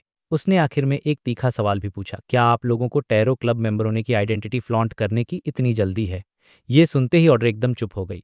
उसके पास कोई जवाब नहीं था। एल्गर का पॉइंट 100% वैलिड था। एक छोटी सी गलती पूरे क्लब को डुबा सकती थी। फिर एल्गर ने थोड़ा नरम होते हुए एक सॉल्यूशन भी दिया। उसने कहा कि अगर ऐसी सिचुएशन आती भी है तो हम अपनी वीकली मीटिंग में पहले से डिस्कस करके एक टेम्परेरी जेस्चर बना सकते हैं जो काम खत्म होते ही छोड़ दिया जाएगा। और अगर कोई इमरजेंसी हो तो मिस्टर फूल से प्रे करके कंफर्म कर सकते हैं।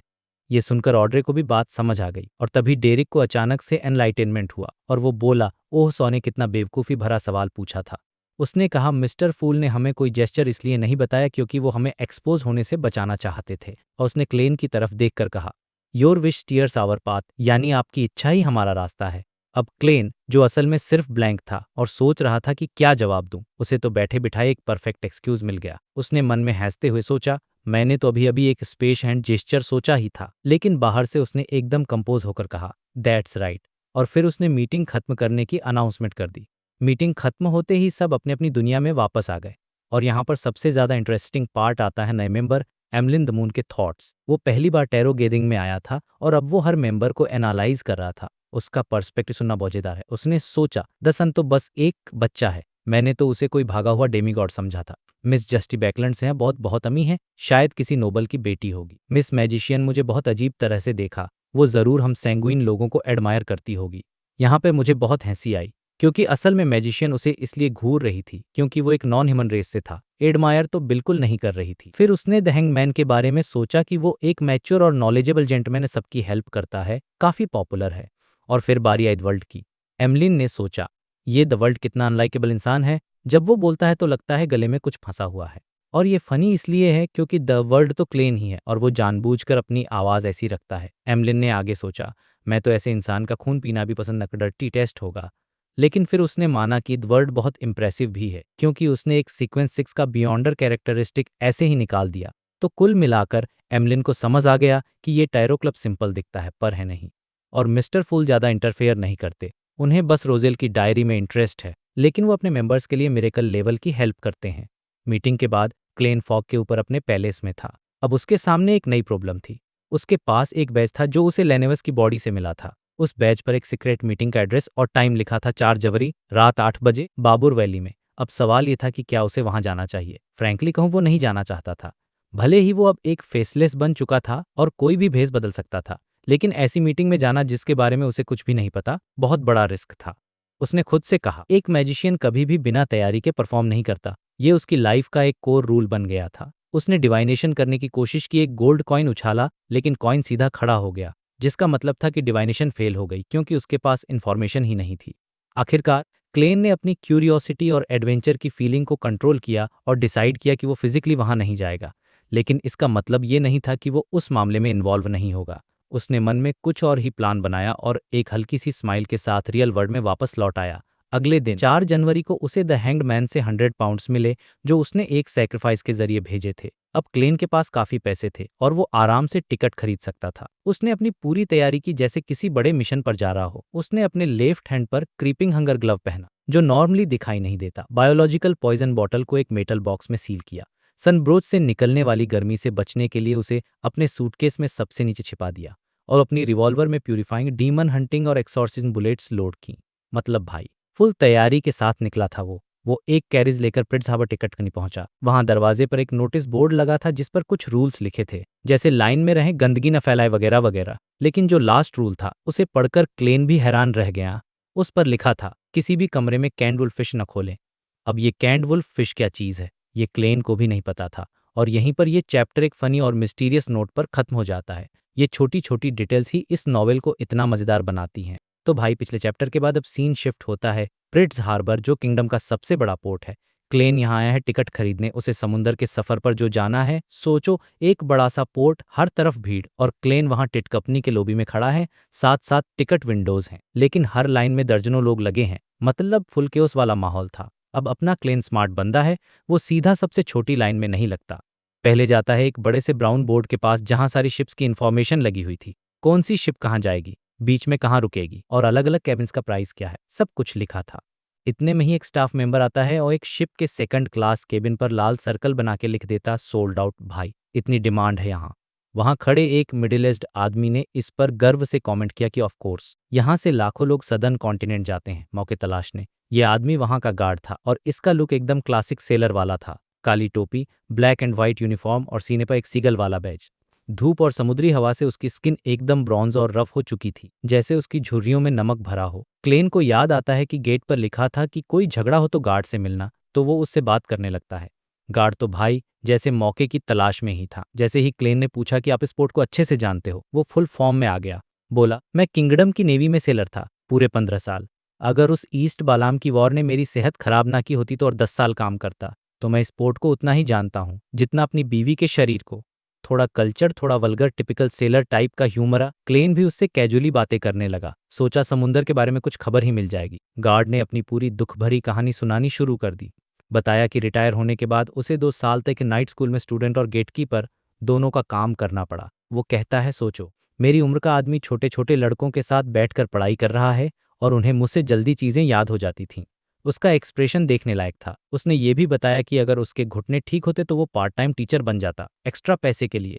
जब बीवी और 4 बच्चे हों तो फैमिली को सपोर्ट तो करना ही पड़ता है। क्लेन मन ही मन सोचता है, सर आप कुछ ज्यादा ही बात करते हो, शायद इसीलिए कंपनी ने आपको गार्ड रखा है।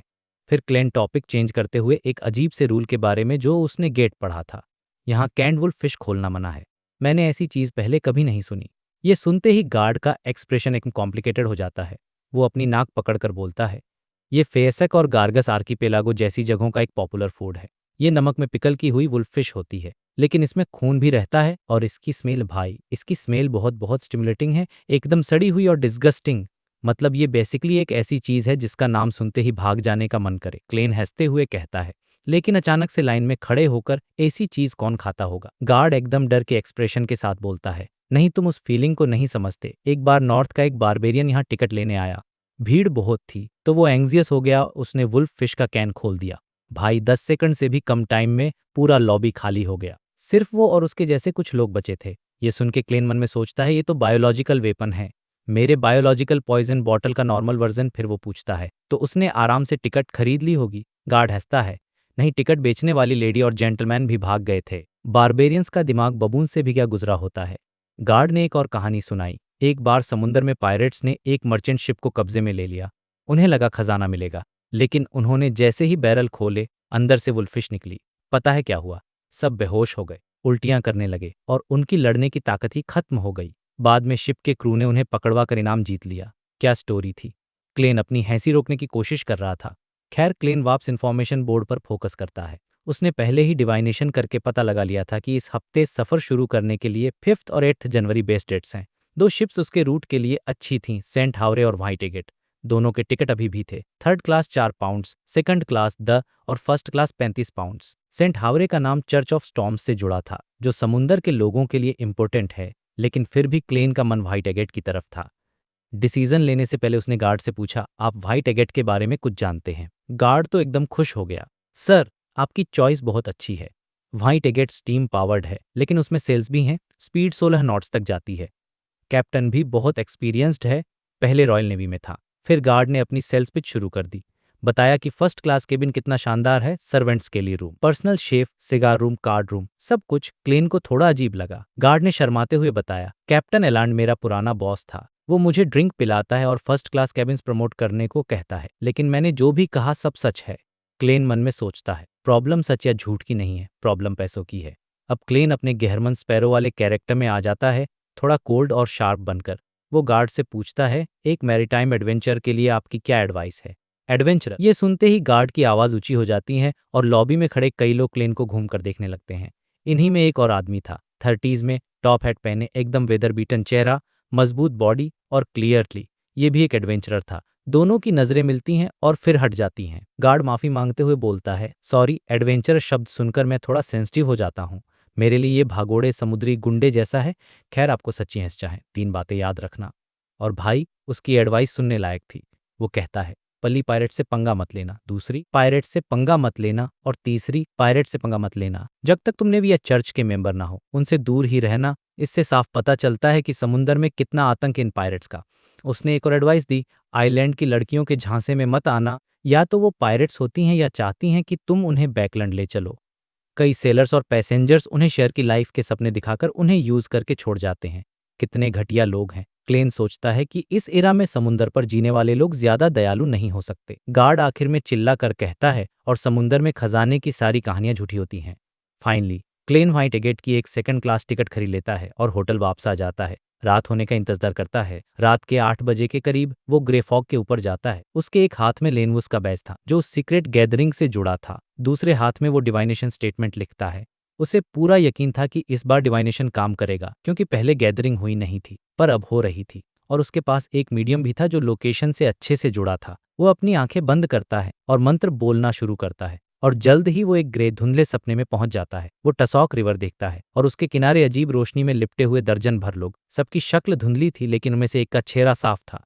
काले बाल, हरी आंखें, बहुत हैंडसम, एक जाना पहचाना चेहरा। वो था लियोनार्ड मिचेल, अपना पुराना साथी। ये एक बहुत बड़ा शौक था, और यहीं पर चैप्टर खत्म हो जाता है, एकदम क्लिफहैंगर पर। अब सवाल ये था कि लियोनार्ड उस सीक्रेट गैदरिंग में क्या कर रहा था। तो भाई, चैप्टर की शुरुआत ही एक शॉकिंग विजन से होती है। अपना क्लेन उसने एक ड्रीम देखा। उस ड्रीम में उसे कौन दिखा पता है? कोई और नहीं बल्कि अपना फैमिलियर फेस लियोनार्ड, हार लियोनार्ड मिचेल। क्लेन को कोई पहले तो लगा कि शायद वो भ्रम देख रहा है या फिर लाइट की वजह से ब्लर दर दिख रहा है, बट क्योंकि वो लियोनार्ड को अच्छे से जानता है, उसने जल्दी से कंफर्म कर लिया कि हाँ, वो लियोनार्ड ही था। और यार, ये मोमेंट कितना क्रेजी है ना। सोचो, आप किसी ऐसे को ड्रीम में देखो जिसे आपने सोचा था कि वो बहुत दूर या अपनी टीम में सेफ है। एक पल में लियोनार्ड दिखा और अगले ही पल वो गायब हो गया। लाइट्स डिस्पर्स हो गईं और वो घाटी फिर से शांत हो गई। इसके साथ ही क्लेन का वो ड्रीम टूट गया। वो जाग गया। जागने के बाद क्लेन ने आंखें खोलीं और वो जो बैज उसे लेनेवस से मिला था ना, वो उसने उस लंबी ब्रॉन्ज टेबल पर रख दिया। और अब क्लेन के दिमाग में एक बड़ा सवाल घूम रहा था, क्या वो सच में लियोनार्ड था या फिर कोई फेसलेस बेयोंडर लियोनार्ड का भेष बदल कर आया था? ये सवाल बहुत ज़रूरी है यार, क्योंकि फेसलेस बेयोंडर्स के पास तो किसी की भी आइडेंटिटी लेने की पावर होती है। इस सस्पेंस को खत्म करने के लिए क्लेन ने एक गोल्ड कॉइन उछाला, अपनी डिविनेशन स्किल्स का इस्तेमाल किया, और उसकी स्पिरिचुअलिटी ने उसे क्लियरली बता दिया कि नहीं भाई, ये कोई इम्पोस्टर नहीं था, ये अपना असली लियोनार्ड मिचेल ही था, उसका अपना टीममेट टिंगेन नाइथॉक्स टीम से। ये सुनकर क्लेन और भी ज्यादा कंफ्यूज हो गया। वो मन ही मन बड़बड़ाया, क्या लियोनार्ड को गॉडेस के चर्च ने इस गैदरिंग के लिए एक इन्वेस्टिगेटर बनाकर भेजा है, या फिर वो नाइथॉक्स को बिना बताए अपनी जान रिस्क में डालकर अपने रिवेंज टारगेट को ढूंढकर खोज रहा है? ये डिसाइड करना क्लेन के लिए बहुत मुश्किल था यार। कोई सॉलिड लीड ही नहीं थी, और बिना किसी लीड के उसकी डिविनेशन भी कोई खास रेवलेशन नहीं दे पा रही थी। कुछ सेकंड्स की चुप्पी के बाद क्लेन ने खुद को ही एक हल्की सी स्माइल दी, मतलब एक सेल्फ डिप्रेटिंग स्माइल, और उसने अपनी चेस्ट पर क्रिम्सन मून का साइन बनाया। और उसने कहा, मैं तो बस यही विश करता हूं कि उसे लक मिले और गॉडेस उसे वॉच ओवर करे। क्लेन ने इस प्रॉब्लम को ज़्यादा स्ट्रेस नहीं किया। उसने सोचा कि वो पहले इस गैदरिंग के बारे में और इन्फॉर्मेशन गैदर करेगा, फिर डिसाइड करेगा कि आगे उसे इसमें पार्टिसिपेट करना है या नहीं, या फिर लियोनार्ड को एनोनिमसली वार्न करना है। ये डिसीजन काफ़ी प्रैक्टिकल था, मुझे लगा, क्योंकि बिना जाने समझे किसी भी चीज़ में कूदना बेवकूफ़ी होगी, खासकर तब जब लियोनार्ड जैसी इंपॉर्टेंट इन्वॉल्व हो। अब सीन शिफ्ट होता है, सीधा बैकग्राउंड स्टीम कैथेड्रल के बेसमेंट में एक सीक्रेट रूम में। वहाँ एक बहुत ही सीरियस मीटिंग चल रही थी। इकांसर ने अपनी हैट उतारी, अपने फ्लफी लेकिन सॉफ्ट होने वाले बालों को सेट किया, और वो लेफ्ट साइड की पहली सीट पर उसने किया पता है, अपनी जैकेट के अंदर की एक कस्टम मेड पॉकेट से उसने एरोज नाम का एक एंशियंट सिल्वर मिरर निकाला और उसे अपने सामने रख दिया। मेरे हिसाब से ये एरोज मिरर भी बहुत इंटरेस्टिंग है यार, हर बार कुछ ना कुछ क्रीपी सवाल पूछता है या अजीब चीज दिखाता है। इकांसर के राइट में सामने और diagonally opposite machinery high mind के डीकन और कैप्टन बैठे हुए थे। ये सब डिवाइन काउंसिल के मेंबर, बैकग्राउंड के आर्क बिशप होरामिक हेडन ने मीटिंग के लिए बुलाया था। सफेद रोब पहने आर्क बिशप एक आम से बूढ़े आदमी जैसे लग रहे थे, एकदम शांत बैठे हुए थे। जब सुआग तो उन्होंने सबको देखा और धीरे से कहा, चलो इकांसर से शुरू करते हैं, मुझे पिछले कुछ दिनों की इन्वेस्टिगेशन के बारे में बताओ। इकांसर बर्नार्ड ने अपने बालों को सेट करते हुए एक थिक डॉक्यूमेंट फाइल पलटी और कंसाइजली रिपोर्ट करना शुरू किया। उसने कहा, योर ग्रेस, हम शेरलॉक मोरियार्टी की इन्वेस्टिगेशन के इंचार्ज थे। एक केयरफुल इन्वेस्टिगेशन के बाद और बियॉन्डर मीन्स की हेल्प से हमने कंफर्म कि वो इस मैटर में फंस गया था। इंसिडेंट से पहले ऐसा कोई एविडेंस नहीं मिला जिससे ये पता चले कि उसे प्रिंस एडिसेक प्रॉब्लम के बारे में पता था। वो और जो 1.5 तालिम डुमोट था, वो फ्रेंड्स थे, और उसने इनडायरेक्टली प्रिंस द्वारा दिए गए कुछ टास्क पूरे किए थे, लेकिन उनमें कोई बड़ी प्रॉब्लम नहीं थी। ज़्यादा से ज़्यादा उसने अपने एक्सपेंसेस के लिए कुछ फ्रॉडुलेंट क्लेम्स ज़रूर किए होंगे। और यहीं पर इकांसर को थोड़ी चिंता हुई, क्योंकि शेरलॉक मोरियार्टी उनका मतलब मशीनरी हाइव माइंड का भी इन्फॉर्मेंट था, और उसके यहाँ के एक्सपेंसेस भी शायद कुछ एग्जेजरेटेड होंगे। मुझे लगा कि यहाँ राइटर ने एक ह्यूमन टच दिया है कैरेक्टर को, कि कैसे वो अपने इन्फॉर्मर की छोटी मोटी गलतियों को जस्टिफाई कर रहा है। बट फिर उसने सोचा कि उसका इन्फॉर्मेंट का जॉब बहुत इफेक्टिव और आउटस्टैंडिंग था, जो कि उसकी छोटी मोटी प्रॉब्लम्स को ऑफसेट कर देता है। और वो उनका इन्फॉर्मेंट भी ज़्यादा टाइम से नहीं भी पैसा इन्वॉल्वर्ड था, वो ज़्यादातर कमीशंस से ही आया था। इकांसन ने धीरे से सांस छोड़ी और अपनी रिपोर्ट कंटिन्यू की। हमारा कंक्लूजन ये है कि वो एक इनोसेंट पार्टी है और उसके पीछे कोई हिडन प्लॉट नहीं है। उसने एक बार रेड रोज मैनर के खतरे को कीनली नोटिस किया था, लेकिन ये एक ऐसा टिपिकल एग्जाम्पल था जहां गलत डिडक्शन से सही क्लूजन पर पहुंचाया। वो रॉयल फैमिली की इंटरनल स्ट्राइफ से डरा हुआ था और इसी वजह से उसने अपने काम में देरी की और कोई सब्सटेंशियल इन्वेस्टिगेशन नहीं की। इस बात को उसने हमें रिपोर्ट भी किया था। दुर्भाग्य से वो फिर भी इस मैटर से बच नहीं पाए, लेकिन वो लकी था। उसने मेंशन किया था कि डेथ का डिसेंडेंट उस वक्त रेड रोज मैनर के आसपास मॉनिटरिंग कर रहा था। इसी वजह से जब मेटीओराइट गिरा तो उसे उस पेरिलस सिचुएशन से बचाया गया। सीन पर मौजूद साइंस इस बात का एम्पल प्रूफ है कि वो स्ट्राइक कितना टेरिफाइंग था। और हाँ, ये शायद 008 की वजह से था। यहाँ पर मुझे लगा कि ये 008 एक बहुत ही पावरफुल सील आर्टिफैक्ट है और इसका जिक्र आते ही सीरियसनेस और बढ़ जाती है स्टोरी की। क्लेन ने अपने लेटर में इंक जेंगविल और 008 की एग्जिस्टेंस के बारे में बताया था और किसी ने इस बात की चिंता नहीं की कि उसे इन सब के बारे में कैसे पता चला, क्योंकि वो एजिक एगर्स के साथ कुछ टाइम के लिए था। तो ये बिल्कुल पॉसिबल था कि उसे ये इन्फॉर्मेशन एजिक से मिली हो। ये एक ऐसा कंक्लूजन था जिस पर सब सबकॉन्शियसली पहुंच गए थे। अब ग्रेड 0 और ग्रेड 1 सील्ड आर्टिफैक्ट्स के बारे में एक बात यह भी है कि 7 ऑर्थोडॉक्स चर्चेज लगातार एक दूसरे के साथ इनकी रफ सिचुएशन की इन्फॉर्मेशन शेयर करते हैं। नंबर शेयर्ड होती हैं और कोई रिपीटिशन नहीं होती। एक आंसर ने अपनी बात खत्म करते हुए कहा, लेकिन हम पूरी सिचुएशन को ग्रास्प नहीं कर पाए हैं। 3 बातें हैं जो कन्फर्म नहीं हैं। फर्स्ट 2111 जो कि जादुई मिरर एरोज है, इंडिकेट करता है कि शेरलॉक मोरियार्टी जंगल में भागने के बाद तुरंत दूर नहीं भागा, बल्कि वो वहीं स्पॉट पर रुका और किसी को प्रे किया। सेकंड, ये अभी भी अननोन है कि वो और एजिक एगर से एक दूसरे को कब से जानते हैं। थर्ड, ये अभी भी अननोन है कि वो अंडरग्राउंड रूइन से कैसे भागा। ये अनलाइकली है कि वो अपनी स्ट्रेंथ से ऐसा कर पाता और इस प्रोसेस में उसने ऑरोरा ऑर्डर के डिसेंट रिचुअल को भी डिस्ट्रॉय कर दिया। ये एक बहुत ही डिटेल्ड रिपोर्ट थी और क्लेन के बारे में कितना कुछ सामने आया है यार। होरामिक ने रिपोर्ट सुनी और हंसते हुए बड़बड़ाया, फ्रॉडुलेंट कॉफ और एक्सपेंसेस। फिर उसने अपना गला साफ किया और कहा, जो भी हो, शेरलॉक मोरियार्टी बैकग्राउंड का एक हीरो है। अगर उसने टाइम पर रिचुअल को नहीं रोका होता और अगर वो उस मोमेंट पर डर जाता और भागने का डिसीजन लेता, तो हम में से ज़्यादातर लोग आज यहाँ जिंदा नहीं बैठे होते। इसके अलावा हवान में अपनी फेथ और हमारे प्रति अपनी फ्रेंडलीनेस भी दिखाई है। जब तक उसके साथ कोई बड़ी प्रॉब्लम नहीं है, तब तक हम प्रिटेंड कर सकते कि हमें उसकी छोटी मोटी फ्लॉज और सीक्रेट्स के बारे में कुछ नहीं पता। मुझे लगा कि यहाँ आर्कबिशप ने काफ़ी स्मार्ट डिसीजन लिया है।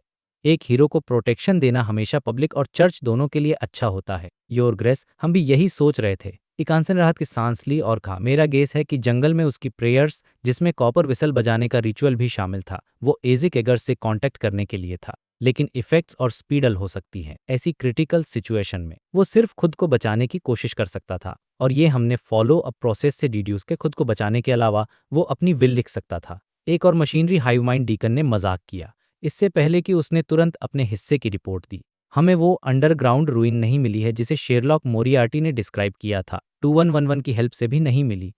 हम अभी भी उस दिन रॉयल फैमिली के हाई सीक्वेंस बियॉन्डर्स की लोकेशंस को ग्रास्प नहीं कर पा रहे हैं। ये कंफर्म हो चुका है कि एवरनाइट के चर्च को इन्फॉर्मेशन सबसे पहले मिली थी। ये अल हॉल के एक स्पेशल चैनल से आई थी, लेकिन स्पेसिफिक सिचुएशन अननोन है। ऑरोरा ऑर्डर की ज़्यादातर फोर्सेस बैकग्राउंड में हम नाइथॉक्स और मैंडेटेड पनिशर्स ने एलिमिनेट कर दी हैं। हालांकि मुझे सस्पेक्ट है कि उनके पास अभी भी कुछ हिडन स्ट्रेंथ है। इंसिडेंट के टाइम पर शेरलॉक मोरियार्टी ने मेंशन किया था कि ट्रिसी बैकग्राउंड आ रही थी, लेकिन तब से किसी ने उसे नहीं देखा है। शेरलॉक मोरियार्टी के हिसाब से वो एक की फिगर थे, उसका नाम बदलकर ट्रिसी चीक रखा गया था। ये डिटरमाइन नहीं किया जा सकता कि एवरनाइट के चर्च ने डेमोनिस गेस्पेयर और बटलर फंकल को कैप्चर करने के लिए कौन सा मेथड यूज किया। डिविनेशन के रिजल्ट्स बताते हैं कि वे अभी भी जिंदा हैं, लेकिन फ्री नहीं हैं। एक एक करके डीकन्स और प्टन्स ने अपनी फाइंडिंग्स रिपोर्ट की, जबकि होरामिक ने अपनी आंखें आधी बंद की हुई थीं, जैसे गहरे सोच में डूबे हुए हों। कुछ सेकंड्स की चुप्पी के बाद उसने आंखें खोली और धीरे से कहा, ट्रिसी चीक को ढूंढने में सारी एफर्ट्स लगा दो। अगर वो अभी भी जिंदा है तो मुझे वो सारी प्रॉब्लम्स पास कर दो जहां डिविनेशन कोई इफेक्टिव रेवलेशन नहीं दे पाई है। चर्च के पास एक सिन इसमें अच्छा है, हालांकि ये जरूरी नहीं कि वो 2111 से ज्यादा इफेक्टिव हो। जहां तक रॉयल फैमिली के हाई सीक्वेंस बियॉन्डर्स की सर्विलांस और इन्वेस्टिगेशन की बात है, उसे अभी टेबल किया जा सकता है। कोई चिंता करने की जरूरत नहीं है। उन्हें हमेशा से पता है कि हम क्या कर रहे हैं। ये एक तरह की वार्निंग भी है। अंडरग्राउंड रूइंस की सर्च जारी रखो और एवरनाइट और स्टॉर्म चर्चेज को रिपोर्ट करो। एक आंसर 2111 से पूछो कि शेरलॉक मोरियार्टी रूइंस से कैसे भागा और वो एजिक एगर्स को कब से जानता है। एक आंसर ने आर्कबिशप को देखा, फिर अपने कॉलेग्स को और फिर दांत पीसकर कहा, यस योर ग्रेस। उसे दुख के साथ यकीन हो गया था कि उसकी लेजेंड्स, जो सिर्फ कुछ मशीनरी हाई माइंड टीम्स में ही थीं, अब बैकग्राउंड के गॉड ऑफ स्टीम के चर्च के सभी बेयंडर्स में फैलने वाली थीं। तो भाई यहाँ से मुझे लगा कि इकांसर काफ़ी बेचारा बन गया है। बेचारे को हर बार एरोज के अजीब सवालों का सामना करना पड़ता है। एक वेलहर्स्ट प्रोसेस के बाद उसने अपना मुंह खोला और कहा, ऑनरेबल एरोज, मेरा सवाल है, शेरलॉक मोरियार्टी एजिक एगर्स को कब से जानता था? वो सिल्वर मिरर जिस पर दोनों तरफ आंखें बनी हुई थीं, अचानक एक एक्वियस लाइट से चमकने लगा और तेजी से एक सीन बन गया। शेरलॉक मोरियार्टी एक रूम में खड़ा था। एक चूहे को पेट पर सड़ा हुआ था और वो दीवार के एक छेद में घुस रहा था। उसके पीछे ओल्ड कोहलर और एक बजट होटल का मालिक खड़ा था। वो एजिक एगर्स को तब से जानता था जब वो उसके लिए बाउंटी मिशन पूरा कर रहा था। वो मिशन MI9 ने इश्यू किया था, जो एक कोइंसिडेंटल कॉन्फ्लिक्ट से ओरिजिनेट हुआ था। इकांसर ने सीन को इंटरप्रेट किया। इसके साथ ही उसने कॉरेस्पोंडिंग सवाल का जवाब देने का डिसीजन लिया। उसने अपनी सांस रोकी और एरोज के सोल पियर्सिंग सवाल का इंतजार किया, और जैसा कि एक्सपेक्टेड था, उसे ब्राइट रेड वर्ड्स दिखे। क्या आप उस फीलिंग को जानते जब आप किसी का फेवर जीतने के लिए अपनी पूरी कोशिश करते हैं, लेकिन अंत में बिना किसी प्रोग्रेस के अबैंडन कर दिए जाते हैं? ये सवाल तो उतना शार्प नहीं है यार, एरोज के यूजुअल स्टाइल जैसा नहीं है। इकांसर को अचानक लगा कि मिरर पर जो ब्लड दिख रहा था उसमें कि यूजुअल हॉरर और ब्लडी सेंस की कमी थी। वो थोड़ा वीक लग रहा था। उसने क्यों ऐसा हुआ ये सोचने के बॉदर नहीं की और तुरंत मुंह खोलकर जवाब दिया, यस कांग्रेचुलेशंस, आपने सही जवाब दिया। सिल्वर मिरर की सरफेस पर एक नई लाइन टेक्स्ट की अपीयर हुई। उसका कलर थोड़ा पेल था। ये बहुत ही अजीब मोमेंट था यार। एरोज जो हमेशा डार्क और पेचीदा सवाल पूछता है, वो यहाँ इतना सीधा साधा सवाल पूछ रहा है। या तो वो एक आंसर पर तरस खा रहा है, या फिर कुछ और ही चल रहा है जिसका क्लेन को अभी तक अंदाजा नहीं है। ये भी होता है कि खुद क्लेन के फेवर में हो, या फिर वो भी किसी बड़ी गेम का हिस्सा हो। अब मुझे तो ये सीन बहुत सस्पेंसफुल लगा, खासकर एरोज का रिएक्शन। और अब फाइनली कहानी क्लेन पर वापस आती है। 5 जनवरी सुबह 9:00 बजे। ग्रे स्कार्फ गले में डाले, क्लेन अपने सूटकेस और केन के साथ रॉज पहुंचा। वहां व्हाइट एट शिप खड़ी थी, जो एक इंसान की हाइट के मुकाबले अनयूजुअली बड़ी थी। कहा जाता था कि ये सैकड़ों पैसेंजर्स को फेरी कर सकती थी। उसमें उस जमाने की रिच कैरेक्टरिस्टिक्स थीं, जैसे उसकी चिमनीज, सेल्स और शिप के दोनों तरफ उसके 12 कैनन्स जो पायरेट्स और दूसरे पियर्स से डिफेंड करने के लिए जरूरी थे। कैप्टन एलन कै के अरेंजमेंट के तहत चुने हुए स्ट्रॉन्ग सेलर्स और क्रू गैंगवे के मुंह पर लाइन में खड़े थे। कुछ तो जानबूझकर अपने लेजिटिमेट रिवॉल्वर्स, राइफल्स और नाइफ्स दिखा रहे थे। इससे ऑनबोर्ड पैसेंजर्स को सिक्योरिटी फील हुई। उन्हें अब उस जर्नी से डर नहीं लग रहा था जो उन्हें 9 दिन में पूरी करनी थी। क्लेन नीचे खड़ा था। उसने ऊपर देखा और लहराते हुए नीले पानी में लटकी हुई सीढ़ी पर चढ़ गया। मेरी यात्रा शुरू होती है। उसने एक कदम आगे बढ़ाया और चुपचाप आई किया, और यहाँ से अपना क्लेन एडवेंचर पर निकल पड़ा है यार। एक ऐसी जर्नी जो शायद उसे लियोनार्ड के गैदरिंग तक पहुंचाएगी, या फिर किसी और मिस्टीरियस जगह पर। ये चैप्टर सिर्फ एक शुरुआत है, और आगे क्या होगा ये देखने के लिए मैं तो बहुत एक्साइटेड हूँ। इस चैप्टर में बहुत सारी इन्फॉर्मेशन थी, और मुझे लगा कि जिस तरह से शेरलॉक मोटी के कैरेक्टर को वैलिडेट किया गया वो बहुत इंटरेस्टिंग था। और एरोज का वो क्वेश्चन, वो तो पूरा गेम चेंजर था यार। कौन सोचा कि वो ऐसा सॉफ्ट क्वेश्चन पूछेगा। तो चलो देखते हैं कि क्लेन की इस जर्नी में आगे क्या क्या ट्विस्ट आते हैं। आई होप आपको ये नरेशन पसंद आया होगा। लाइक करना मत भूलना। तो भाई कहानी आगे बढ़ती है और हमारा हीरो क्लेन, जो अब गेहरमन स्पैरो का भेस बनाकर घूम रहा है, एक शिप के डेक पर कदम रखता है। माहौल काफी नॉर्मल था, लोग इधर उधर जा रहे थे, लेकिन तभी क्लेन की नज़र एक बंदे पर पड़ती है जो भीड़ में से सीधा उसी की तरफ आ रहा था। क्लेन ने बड़े ही कैजुअल तरीके से, लेकिन अंदर से पूरी तरह अलर्ट होकर उसकी तरफ देखा। सामने जो आदमी था वो कोई 30s में रहा होगा। उसने एक ब्लैक हाफ टॉप हैट और वैसा ही एक ट्रेंच कोट पहना हुआ था। उसका चेहरा देखकर ही लग रहा कि किन्हें काफी दुनिया देखी है। थोड़ा रफ था, लेकिन उसमें एक मैस्कुलिन चार्म था। उसकी हल्की नीली आंखें एकदम शांत थीं, जैसे उनमें बहुत सी पुरानी यादें दबी हुई हों। क्लेन को लगा कि यार इसे कहीं देखा है।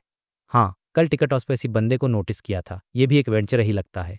और जनवरी की ठंड में समंदर पर ट्रेंच कोट पहनकर घूम रहा है, मतलब बॉडी तो काफी स्ट्रांग होगी इसकी।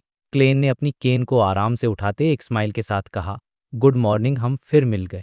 उसका अंदाज ऐसा था जैसे वो किसी पुराने दोस्त से मिल रहा हो। लेकिन उस तरफ दिखने वाले आदमी कोई हैरानी नहीं दिखाई। वो बस रुका और थोड़ा रिजर्व होकर बोला, क्लेवेस पहले एडवेंचरर था। फिर उसने पूछा, दोस्त क्या तुम भी इसी काम में हो? क्लेन ने मुस्कुराकर जवाब दिया, मुझे लगा था तुम कल ही समझ गए होगे, गेहरमन स्पारो। अब यहाँ एक छोटी सी लेकिन बहुत इंपॉर्टेंट डिटेल है।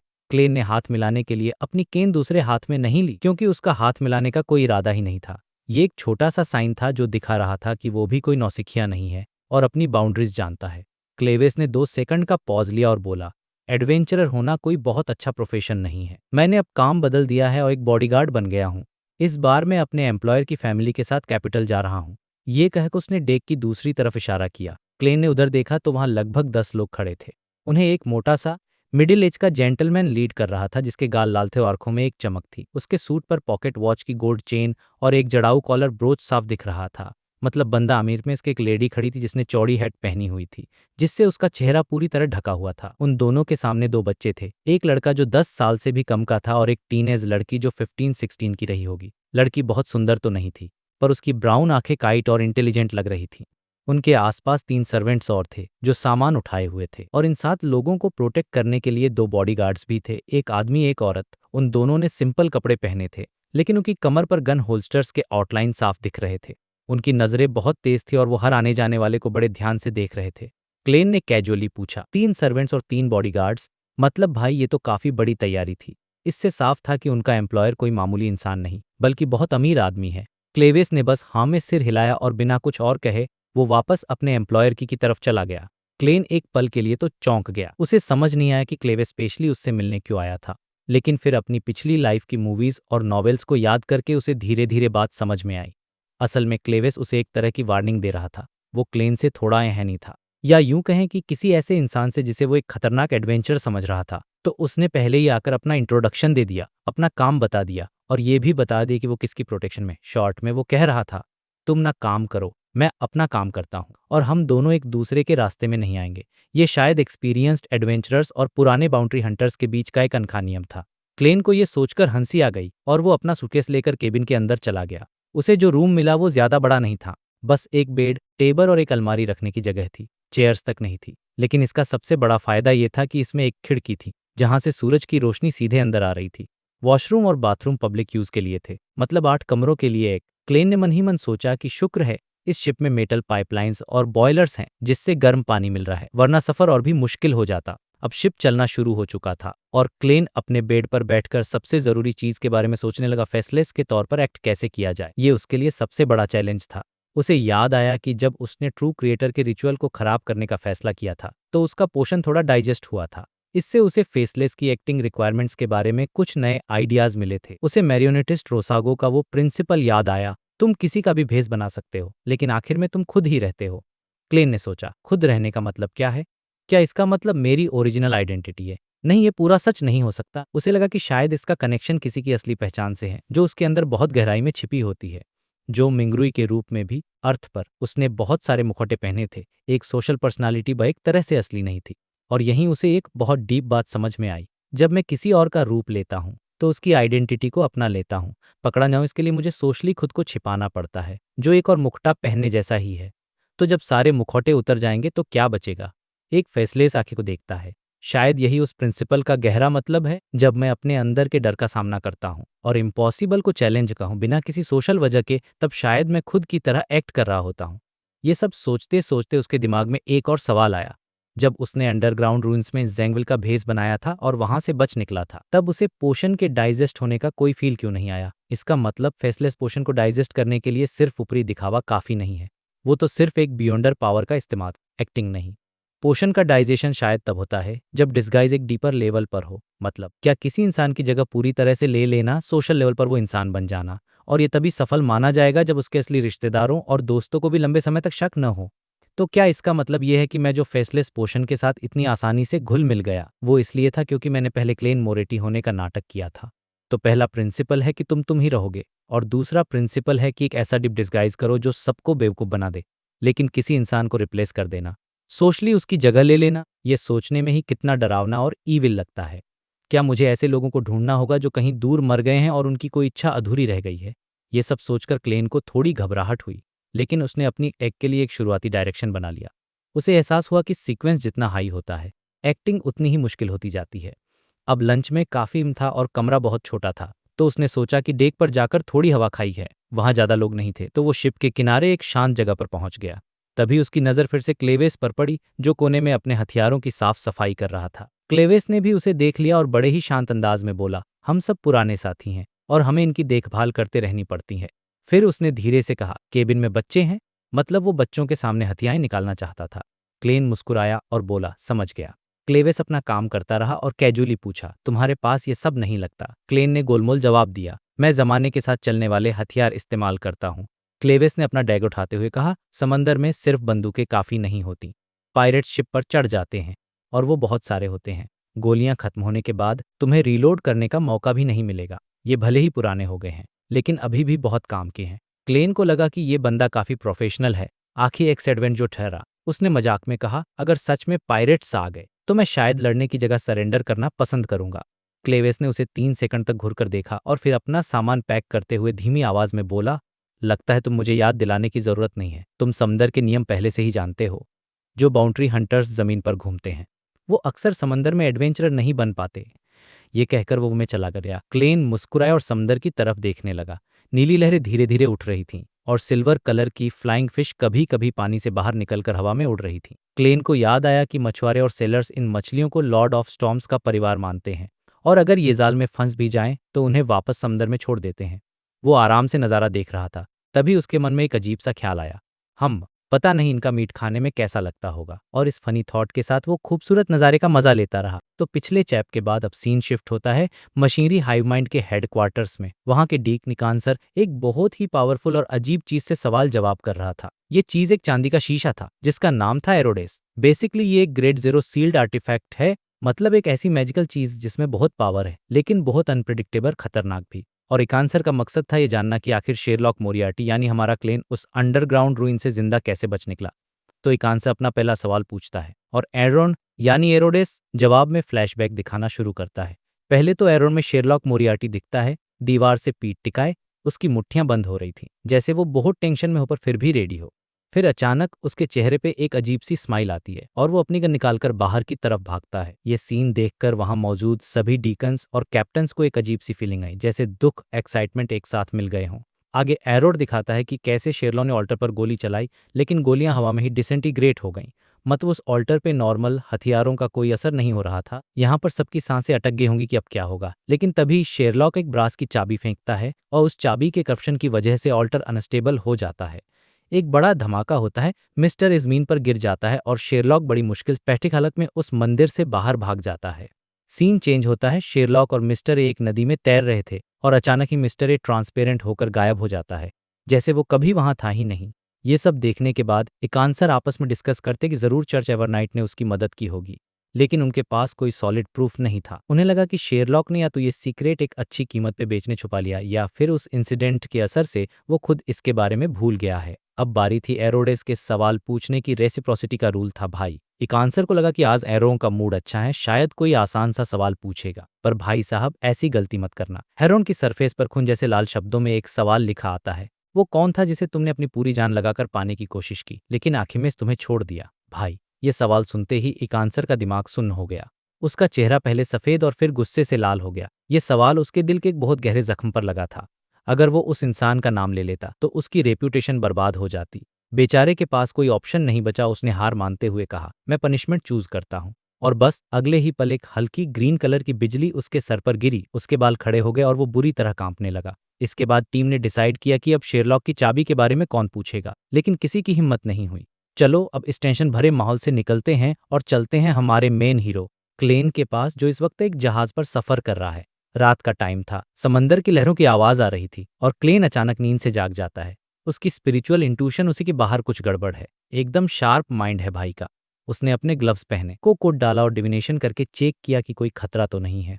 जब डेंजर का सिग्नल मिला तो उसने अपने तकिए के नीचे से अपना रिवॉल्वर निकाला और चुपके से रूम से बाहर निकल गया।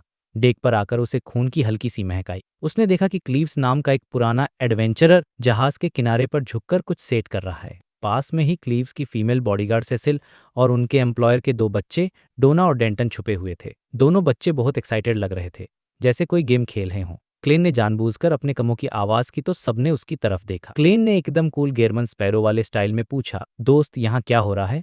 क्लीव्स ने शांति से जवाब दिया, एक प्राइवेट आंव है, एक शिकार जो अचानक से मिल गया लेकिन इंतजार करने लायक है। शिकार? ये सुनते ही क्लेन का इंटरेस्ट जाग गया। आखिर उसने अपना नाम गेहरमन स्पैरो भी तो एक फेमस हंटर के नाम पर रखा था। उसने पूछा, शिकार? क्लीव्स ने समंदर की तरफ इशारा करके कहा, एक मरलोक। मरलोक? यह तो एक बेयोंडर क्रीचर है। भले ही सबसे लो ग्रेड का हो, पर नॉर्मल इंसानों के लिए इससे डील करना बहुत मुश्किल होता है। उन्हें कम से कम 5-6 लोग और राइफल्स चाहिए होते हैं। क्लेन ने पूछा, तुम्हें कैसे पता और तुम्हारा प्लान क्या है? क्लीव्स ने जहाज के किनारे पर लगे कुछ ग्रीन म्यूकस के निशान दिखाए और बताया कि 1-2 घंटे पहले इसने जहाज पर चढ़ने की कोशिश की थी। फिर क्लीव्स ने अपनी पूरी तैयारी दिखाई, जिसे देखकर क्लेन भी दंग रह गया। क्लीव्स ने एक पेपर बैग खोला जिसमें खून से सने पिग के ऑर्गन्स थे। उसने बताया कि मरलोक को यह बहुत पसंद है। फिर उसने कुछ पेपर ग्रैन्यूल्स छिड़के, जिससे मरलोक को नशा हो जाएगा और वो कमजोर पड़ जाएगा। ये तो शुरुआत थी। उसके बाद क्लीव्स ने एक वुडन बॉक्स निकाला और अपने हथियारों पर एक डार्क ग्रीन पेस्ट लगाया। उसने एक्सप्लेन किया, ये प्रिट्ज हार्बर की मशहूर मिंट क्रीम है, इंसानों के लिए स्वीटनर, लेकिन मरलोक के लिए ये एक जानलेवा जहर है। इसके अलावा उसने क्रू से 2 राइफल्स भी उधार ली थीं। ये सुनकर क्लेन को रियलाइज हुआ कि एक एक्सपीरियंस्ड एडवेंचर कितना प्रिपेयर्ड रहता है। उसे समझ आ गया कि लो सीक्वेंस बेयोंडर्स भी ट्रैप्स और सही प्लानिंग के सामने कुछ नहीं है। क्लीव्स ने बताया कि उसने इस एरिया में पहले भी मरलोक का शिकार किया है और उनकी कमजोरियों को अच्छे से जानता है। दोनों बच्चे डोना और डेंटन ये सब बातें बड़े मजे से सुन रहे थे। उनके लिए ये दुनिया की सबसे इंटरेस्टिंग चीज थी। आखिर में क्लेन ने पूछा, तो मैं तुम्हारे काम में डिस्टर्ब तो नहीं कर रहा? क्लीव्स ने बेट सेट करते हुए कहा, अगर तुम हेल्प करना चाहते हो तो डोना और डेंटन का ध्यान रखो ताकि सेसिल डिस्ट्रैक्ट न हो। क्लेन जो साइड से सब कुछ देखना चाहता था, मुस्कुराकर बोला, श्योर। और इस तरह क्लेन भी इस अनएक्सपेक्टेड हंट का हिस्सा बन गया, एक बेबीस्टर के रोल में। अब आगे देखना यह है कि ये हंट कितना सक्सेसफुल होता है और क्या कोई अनएक्सपेक्टेड ट्विस्ट आने वाला है। तो भाई कहानी में आगे बढ़ते हैं और देखते हैं कि शिप पर आखिर चल क्या रहा है। सीन यह है कि रात का वक्त है, आसमान में लाल चांद चमक रहा है और हमारा हीरो क्लेन डोना और डेंटन के साथ डेक पर बैठा हुआ है। माहौल में एक अजीब सी टेंशन और एक्साइटमेंट दोनों है, क्योंकि आज वो लोग एक असली मॉन्स्टर का शिकार देखने वाले लोग अब इस हंट को लीड कर रहे हैं। क्लीव्स और उसकी फीमेल साथी सेसिल, ये दोनों काफी एक्सपीरियंस्ड लग रहे थे और उन्होंने पूरी तैयारी कर रखी थी। क्लेन बस चुपचाप बैठकर इन दोनों बच्चों का ध्यान रख रहा था। डोना, जो हमेशा शरारतें करती रहती है, आज थोड़ी नर्वस थी, लेकिन उसकी आंखों में डर से ज्यादा एक्साइटमेंट और क्यूरियोसिटी थी। मतलब लाइफ में पहली बार कोई असली मॉन्स्टर देखने को मिलने वाला था। क्लेन ने उंगली से इशारा करके दोनों को शांत रहने को कहा और ये सीन मुझे काफी फनी लगा, क्योंकि क्लेन सोच रहा था कि शुक्र द ग्रेट का, जिसकी वजह से ये चुप रहने वाला जेस्चर आज पूरी दुनिया में कॉमन है। वरना पुराने जमाने में लोएन किंगडम में इसका मतलब गाली होता था और सदर्न कॉन्टिनेंट में तो इसका मतलब होता था किस में। सोचो जरा सी गलतफहमी से कितना बड़ा कांड हो सकता था। खैर, क्लीव्स ने अपनी रॉड उठाई और उस पर कुछ ऑर्गन्स लगाकर पानी में फेंक दिया। ये मॉन्स्टर के लिए चारा था। चारा फेंकते ही डेक पदम सन्नाटा छा गया। सिर्फ स्टीम इंजन की आवाज और लहरों के टकराने की आवाज आ रही थी। क्लीव्स और सेसिल ने अपनी अपनी पोजीशन ले ली थी। दोनों डेक के अलग अलग कोनों में छिप गए ताकि मॉन्स्टर पर दोनों तरफ से अटैक कर सकें। ये उनकी प्रोफेशनल प्लानिंग को दिखाता है। काफी देर तक कुछ नहीं हुआ। डोना और डेंटन बैठे बैठे थक गए थे, लेकिन तो ये अचानक फिशिंग रॉड नीचे की तरफ झुकी। पानी से कुछ अजीब सी आवाजें आने लगी और अगले ही पल एक भयानक सा फिगर उछलकर डेक पर आ गया। भाई साहब, वो एक मरलोक था। चांदनी रात में और भी डरावना लग रहा था। उसका पूरा शरीर डार्क ग्रीन स्केल से ढका हुआ था और उस पर से एक अजीब सा चिपचिपा लिक्विड बह रहा था। वो इंसानों जैसा बिल्कुल नहीं था। ऐसा लग रहा था जैसे किसी बड़ी सी मछली के 4 हाथ पैर निकल आए हों। उसकी हाइट भी लगभग 1.9 मीटर्स थी। गोल गोल आंखें और गालों पर गिल्स थे, एकदम वैसा जैसा कहानियों में राक्षसों के बारे में बताते हैं। ये देखकर डोना ने डर के मारे अपना और अपने भाई डेंटन दोनों का मुंह बंद कर लिया ताकि उनकी चीख निकल जाए। क्लेन मन ही मन मुस्कुराया, स्मार्ट लड़की है। क्लेन ने उस मॉन्स्टर को ध्यान से देखा। ये एक असली मरलोक था, कोई बियॉन्डर नहीं जिसने अपना कंट्रोल खो दिया हो। ये एक प्योर मॉन्स्टर था जिसमें इंसानों जैसी समझ नहीं थी। वो मरलोक डेक पर पड़े बाकी ऑर्गन्स को उठाकर खाने लगा और उसकी आंखों की चमक धीरे धीरे कम होने लगी, जैसे वो किसी सपने में खो गया हो। क्लेन समझ गया कि इसका दिमाग ज्यादा तेज नहीं है और जैसे ही मॉन्स्टर का ध्यान भटका, बैंग क्लीव्स ने गोली चला दी। गोली सीधा मरलोक के सीने में लगी। उसके स्केल्स टूट गए और खून बहने लगा। मॉन्स्टर एक बच्चे की तरह चीखा और गुस्से में क्लीव्स की तरफ दौड़ा। उसकी स्पीड किसी स्टीम ट्रेन से कम नहीं थी। लेकिन तभी दूसरी तरफ से सेसिल ने भी फायर कर दिया। बैंग, दूसरी गोली मॉन्स्टर की पसलियों में लगी, जिससे वो लड़खड़ा गया, क्योंकि उसने वो पिग ऑर्गन्स खाए थे जिनमें काली मिर्च मिली हुई थी। उसका दिमाग थोड़ा स्लो हो गया था। वो कंफ्यूज हो गया कि पहले किस पर हमला करे, और इसी कंफ्यूजन का फायदा उठाकर क्लीव्स और सेसिल ने शांति से अपनी राइफल्स रीलोड की। बैंग, 2 और गोलियां चलीं। इस बार दर्द से मॉन्स्टर की आंखों में होश वापस आ गया। वो फुर्ती से उछला और गोलियों से बचते हुए क्लीव्स के करीब पहुंच गया। अब क्लीव्स ने राइफल छोड़ी और अपना ट्रायंगुलर ब्लेड उठा लिया। उसने पीछे हटने की बजाय आगे बढ़कर मॉन्स्टर के साइड में एक रोल किया और ब्लेड को सीधा उस जगह घुसा दिया जहां स्केल्स टूटे हुए थे। ये एक बहुत स्मार्ट मूव था। लेकिन मॉन्स्टर भी कम नहीं था। उसने घूमकर क्लीव्स को ब्लेड समेत दूर फेंक दिया। क्लीव्स डेक पर जाकर गिरा। मॉन्स्टर को शायद बहुत ज्यादा बेचैनी हो रही थी, इसलिए उस दोबारा हमला करने की बजाय वापस समुद्र में कूदने की कोशिश की। सेसिल ने एक और गोली मारी, लेकिन मॉन्स्टर फिर भी नहीं रुका। वो शिप के किनारे तक पहुंच गया और कूदने ही वाला था कि तभी एक और जोरदार धमाका हुआ। बैंग, इस बार गोली किसी और ने चलाई थी। मरलोक की बाईं आंख में एक बड़ा सा छेद हो गया था और वो वहीं ढेर हो गया, लेकिन मरा अभी भी नहीं था। वो जमीन पर रेंगने की कोशिश कर रहा था। कुछ सेकंड्स बाद जहर का असर हुआ और उसने तड़तड़प कर दम तोड़ दिया। क्लेन ने देखा कि ये गोली शिप के कैप्टन एलेंड काग ने चलाई थी। कैप्टन साहब अब तक अंधेरे में छिपे हुए थे। उन्होंने अपनी पुरानी मस्केट गन से एकदम सटीक निशाना लगाया था। कैप्टन ने क्लीव्स के पास आकर कहा, मुझे कैप्टन होने के नाते ये पक्का करना था कि कोई हादसा न हो। माफ करना कि मैं इतनी देर से सब देख रहा था। क्लीव्स ने कहा, यह आपका शिप है और नियम के हिसाब से इस शिकार के हिस्से पर आपका भी हक है। यहाँ पर असली गेम शुरू हुआ। कैप्टन ने कहा कि शिप में खाना पानी 2 दिन बाद आएगा, तो इस लाश को प्रिजर्व करना मुश्किल होगा। उसने ऑफर दिया कि ये मरलोक की बॉडी उसे सस्ते में बेच दो और जो डिस्काउंट होगा वो उसका इनाम समझ लेगा। क्लीव्स और सेसिल ने आपस में बात की और 130 पाउंड्स का प्राइस बोला। मार्केट में इसकी कीमत 150 से 200 पाउंड्स थी, तो ये काफी सस्ता था। क्लेन को समझ आ गया कि ये लोग मजबूरी में ऐसा कर रहे हैं क्योंकि ये कैप्टन का शिप है और वो चाहे तो सबको समंदर में फेंक सकता है। लेकिन फिर कैप्टन ने सबको हैरान कर दिया। उसने कहो, मैं तुम गलत समझ में धमकी नहीं दे रहा। 150 पाउंड्स ये एक फेयर प्राइस है। उसने तुरंत अपने एक सेलर को पैसे लाने भेज दिया। तब सेसिल को याद आया कि इस कैप्टन को समुद्र में जस्ट एल्ड के नाम से जाना जाता है, मतलब ईमानदार एलैंड। जैसे ही डील पक्की हुई, डोना और डेंटन, जो अब तक शॉक में थे, भागकर उस मरे हुए मॉन्स्टर के पास गए। डोना ने डरते डरते उसे पैर से छुआ और फिर उछलकर अपने भाई के पीछे छिप गई। कैप्टन एलैंड हंसा और उसने अपनी नाइफ निकालकर मॉन्स्टर की आंख के नीचे का थोड़ा सा मांस काटा। उसने कहा, मरलोक के शरीर का ये हिस्सा सबसे स्वादिष्ट होता है और इसे कच्चा खाने में ही मजा है। उसने वो टुकड़ा डोना को ऑफर किया, लेकिन वो बेचारी डर गई। कैप्टन ने पूछा, कोई और ट्राई करना चाहेगा? अब हमारे हीरो क्लेन ने अपनी स्पिरिचुअल इंट्यूशन से चेक किया कि कोई खतरा तो नहीं है, और जब उसे सब सेफ लगा तो उसने कहा, मैं बहुत क्यूरियस हूँ। कैप्टन ने उसे नाइफ दे दी। क्लेन ने उस मांस के टुकड़े को, और भाई साहब, खाते ही वो हैरान रह गया। वो मांस मुंह में जाते ही पिघल गया। उसका टेस्ट एकदम फ्रेश, मीठा और हल्का नमकीन था। ये उसकी लाइफ का बेस्ट सी फूड एक्सपीरियंस था। उसने तारीफ में थम्स अप दिया। क्लेन का रिएक्शन देखकर डोना की भी हिम्मत बढ़ गई और उसने भी एक टुकड़ा ट्राई किया। खाते ही उसकी आंखें खुल गईं और वो चिल्लाई, ये तो बहुत ही ज्यादा डिलीशियस है। इसके बाद तो सबने थोड़ा थोड़ा खाया। आखिर में कैप्टन ने कहा कि आज रात हम सब मिलकर इस मॉन्स्टर का गोश्त खाएंगे और समुद्र की कहानियां सुनेंगे। क्लेन मन ही मन हंस रहा था कि कैसे एक खतरनाक शिकार अब एक दावत में बदल गया था। तो भाई, लॉर्ड ऑफ द मिस्ट्रीज के चैप्टर 495 में आपका स्वागत है, जिसका नाम है लीजेंड ऑफ ट्रेजर। और कहानी शुरू होती है एक बहुत ही चिल माहौल से। जहाज के डेक पर एक पार्टी जैसा सीन चल रहा है और सेंटर ऑफ अट्रैक्शन है एक बारबेक्यू ग्रिल। एक मोटा सा कुक जिसने रोसेल इन्वेट की हुई लंबी वाली शेफ हेड पहनी है, वो अभी अभी पकड़े गए मरलोक की मछली को ग्रिल कर रहा है। और भाई, वो कोई ऐसी वैसी ग्रिलिंग नहीं थी, बल्कि प्रॉपर प्रोफेशनल काम चल रहा था। मछली के ऊपर वो एक सीक्रेट रेसिपी वाला मसाला लगा रहा था, जिसमें बेसिल, सौंफ, समुद्री नमक, काली मिर्च और नींबू का रस था। मरलोक के पेट का हिस्सा काफी फैटी था, तो जैसे उसे ग्रिल पर रखा गया, तेल की बूंदें कोयले पर टपकने लगीं और एक सस की मजेदार आवाज आने लगी। पूरे डेक पर एक ऐसी लाजवाब खुशबू फैल गई थी कि अपना क्लेन भी खुद को रोक नहीं पाया और बार बार गहरी सांसें ले रहा था। उसके सामने एक गोल टेबल थी, जिस पर एक बहुत ही यूनिक दिखने वाली वाइन की बोतल रखी थी। वाइन का कलर गोल्डन रेड था और वो थोड़ी चिपचिपी लग रही थी, जैसे शहद हो। कैप्टन एलांड ने क्लेन को उसे घूरते हुए देखा और मजाक करते हुए बोला, इसे सोनिया ब्लड वाइन कहते हैं। ये शुगरवुड के जूस से बनती है और इसका टेस्ट ऐसा है जैसे पतले शहद में खून मिला दिया हो। मीठी और स्मूथ होती है, पर इससे नशा बहुत जल्दी चढ़ता है। फिर वो आंख मारकर बोला, हाँ, अगर किसी लेडी को इम्प्रेस करना हो तो ये पिला सकते हो, वो बिना जाने ही ज्यादा पी जाएगी। यार, ये कैप्टन तो पूरा कैसानोवा टाइप का बंदा लग रहा था, लेकिन हमारा हीरो जर्मन स्पैरो तो फुल एटीट्यूड में था। उसने एकदम ठंडे टोन में जवाब दिया, एक क्वालिफाइड एडवेंचरर शराब में नहीं डूबता। उसके बगल में बैठे क्लीव्स ने भी सिर हिलाकर हामी भरी और कहा, एडवेंचरस सिर्फ तभी पीते हैं जब वो घर लौटते हैं। ये सुनकर कैप्टन थोड़ा निराश हुआ, पर फिर उसने डोना और डेंटन की तरफ देखा, जो बड़ी हैरानी से उस वाइन को देख रहे थे।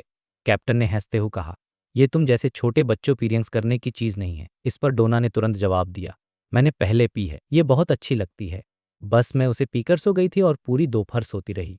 उसके छोटे भाई डन ने बड़ी हसरत से कहा, मुझे याद है तुमने उस टाइम 2 कप पिए थे। खैर, कैप्टन ने उन्हें वाइन तो नहीं दी, लेकिन दोनों भाई बहन के लिए स्वीट आइस टी मंगवा दी। बातचीत का टॉपिक फिर से उस मरलोक पर आ गया, जिसके कीमती मटेरियल्स पहले ही निकाले जा चुके थे। डेंटन ने बड़ी मासूमियत से कहा, एक्चुअली ये उतना डरावना भी नहीं है। ये तो बस एक बड़ी बदसूरत मछली है जिसके 4 हाथ पैर हैं। उसकी बहन डोना ने अपने भाई की तरफ देखा और एक स्माइल के साथ कहा, फाइनली तुमने इसकी असलियत पहचान ली। फिर उसने बड़ी उत्सुकता से कैप्टन एलांड और क्लीव से पूछा, अंकल, क्या समुद्र में ऐसे बहुत सारे मॉन्स्टर्स होते हैं? कैप्टन ने हंसते हुए जवाब दिया, नहीं, मेन सी रूट पर ऐसे मॉन्स्टर्स बहुत कम मिलते हैं। उन्हें बहुत पहले ही साफ कर दिया गया है। तुम लोग लकी हो कि तुम्हें एक मरलोक देखने को मिल गया। अब सोचो, अगर मैं अक्सर 200 पाउंड या उससे ज़्यादा कीमत वाले मॉन्स्टर्स को मार सकता तो मैं पैसेंजर शिप का कैप्टन क्यों होता? मैं तो अपनी खुद की हंटिंग बोट बनाकर इन चलते फिरते सोने के सिक्कों का पीछा करता। ये बात तो कैप्टन ने बिल्कुल सही कही थी, और क्लेन ने भी मन ही मन उसकी तारीफ की। क्लेन की ऑब्जर्वेशन के हिसाब से मरलोक का सबसे कीमती बियॉन्ड इंग्रेडिएंट उसका ब्लैडर था, जो एक नीले रत्न की तरह चमक रहा था। क्लीव्स ने अपनी ब्लैक टी का कप उठाया और एक सिप लेने से पहले उसे सूंघा।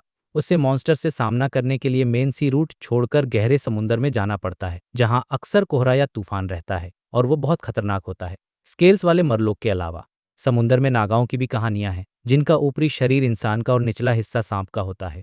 उनके 6 हाथ होते हैं और वो बहुत फुर्तीले होते हैं। कैप्टन एलांड ने बात को आगे बढ़ाया। और तो और, यहाँ जाइंट ऑक्टोपस भी होते हैं जो ऐसा जहरीला जूस फेंकते हैं जिससे बहुत सारे लोग गल सकते हैं। कुछ भयानक समुद्री मॉन्स्टर्स तो इतने बड़े होते हैं कि एक हल्के से झटके से जहाज को पलट सकते हैं। फिर मरमेड्स हैं, जिनके गाने इतने नशीले होते हैं कि इंसान वहीं रुक जाना चाहता है। बिजली पैदा करने वाले नीले जाइंट ड्रैगन्स भी हैं, और ऐसे विशाल पक्षी जिनके पंख तूफान ला सकते हैं।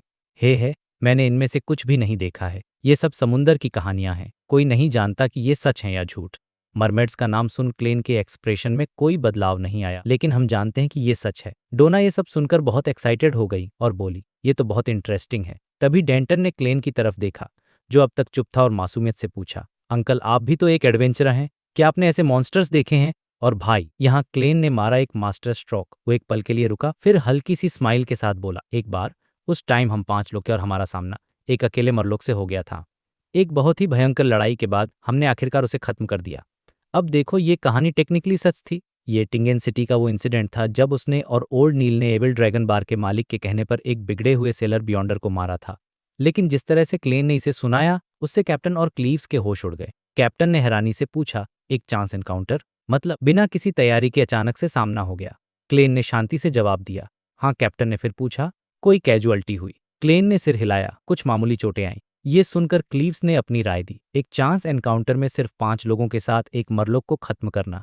तुम सब बहुत पावरफुल हो। कैप्टन एलांड भी क्लेन को बड़ी गहरी नजरों से देखने लगा, जैसे उसकी असली ताकत का अंदाजा लगा रहा हो। उन्हें क्या पता था कि वो टीम 4 सीक्वेंस 9 और एक सीक्वेंस 8 की थी। क्लेन ने आधी मुस्कान और आधी उदासी के साथ कहा, उस समय मैं बहुत यंग था और मेरे पास कॉम्बैट का कोई एक्सपीरियंस भी नहीं था। मैं तो बस सपोर्ट में था। इस पर डोना ने तुरंत कहा, अंकल, आप अभी भी बहुत यंग हैं। इस एक लाइन से कैप्टन एलांड का सारा शक दूर हो गया और वो काफी रिलैक्स हो गया। उसे लगा कि जर्मन स्पैरो एक बहुत अनुभवी टीम का हिस्सा रहा है। इतने में क्रू मेंबर्स एक बड़ी सिरेमिक प्लेट ले आए, जिस पर गोल्डन फ्राई की हुई मछली के टुकड़े रखे थे। कैप्टन ने अपनी सोनिया ब्लड वाइन का गिलास उठाया और टोस्ट किया, एक खूबसूरत रात के नाम स्टॉर्म हमारे साथ रहे।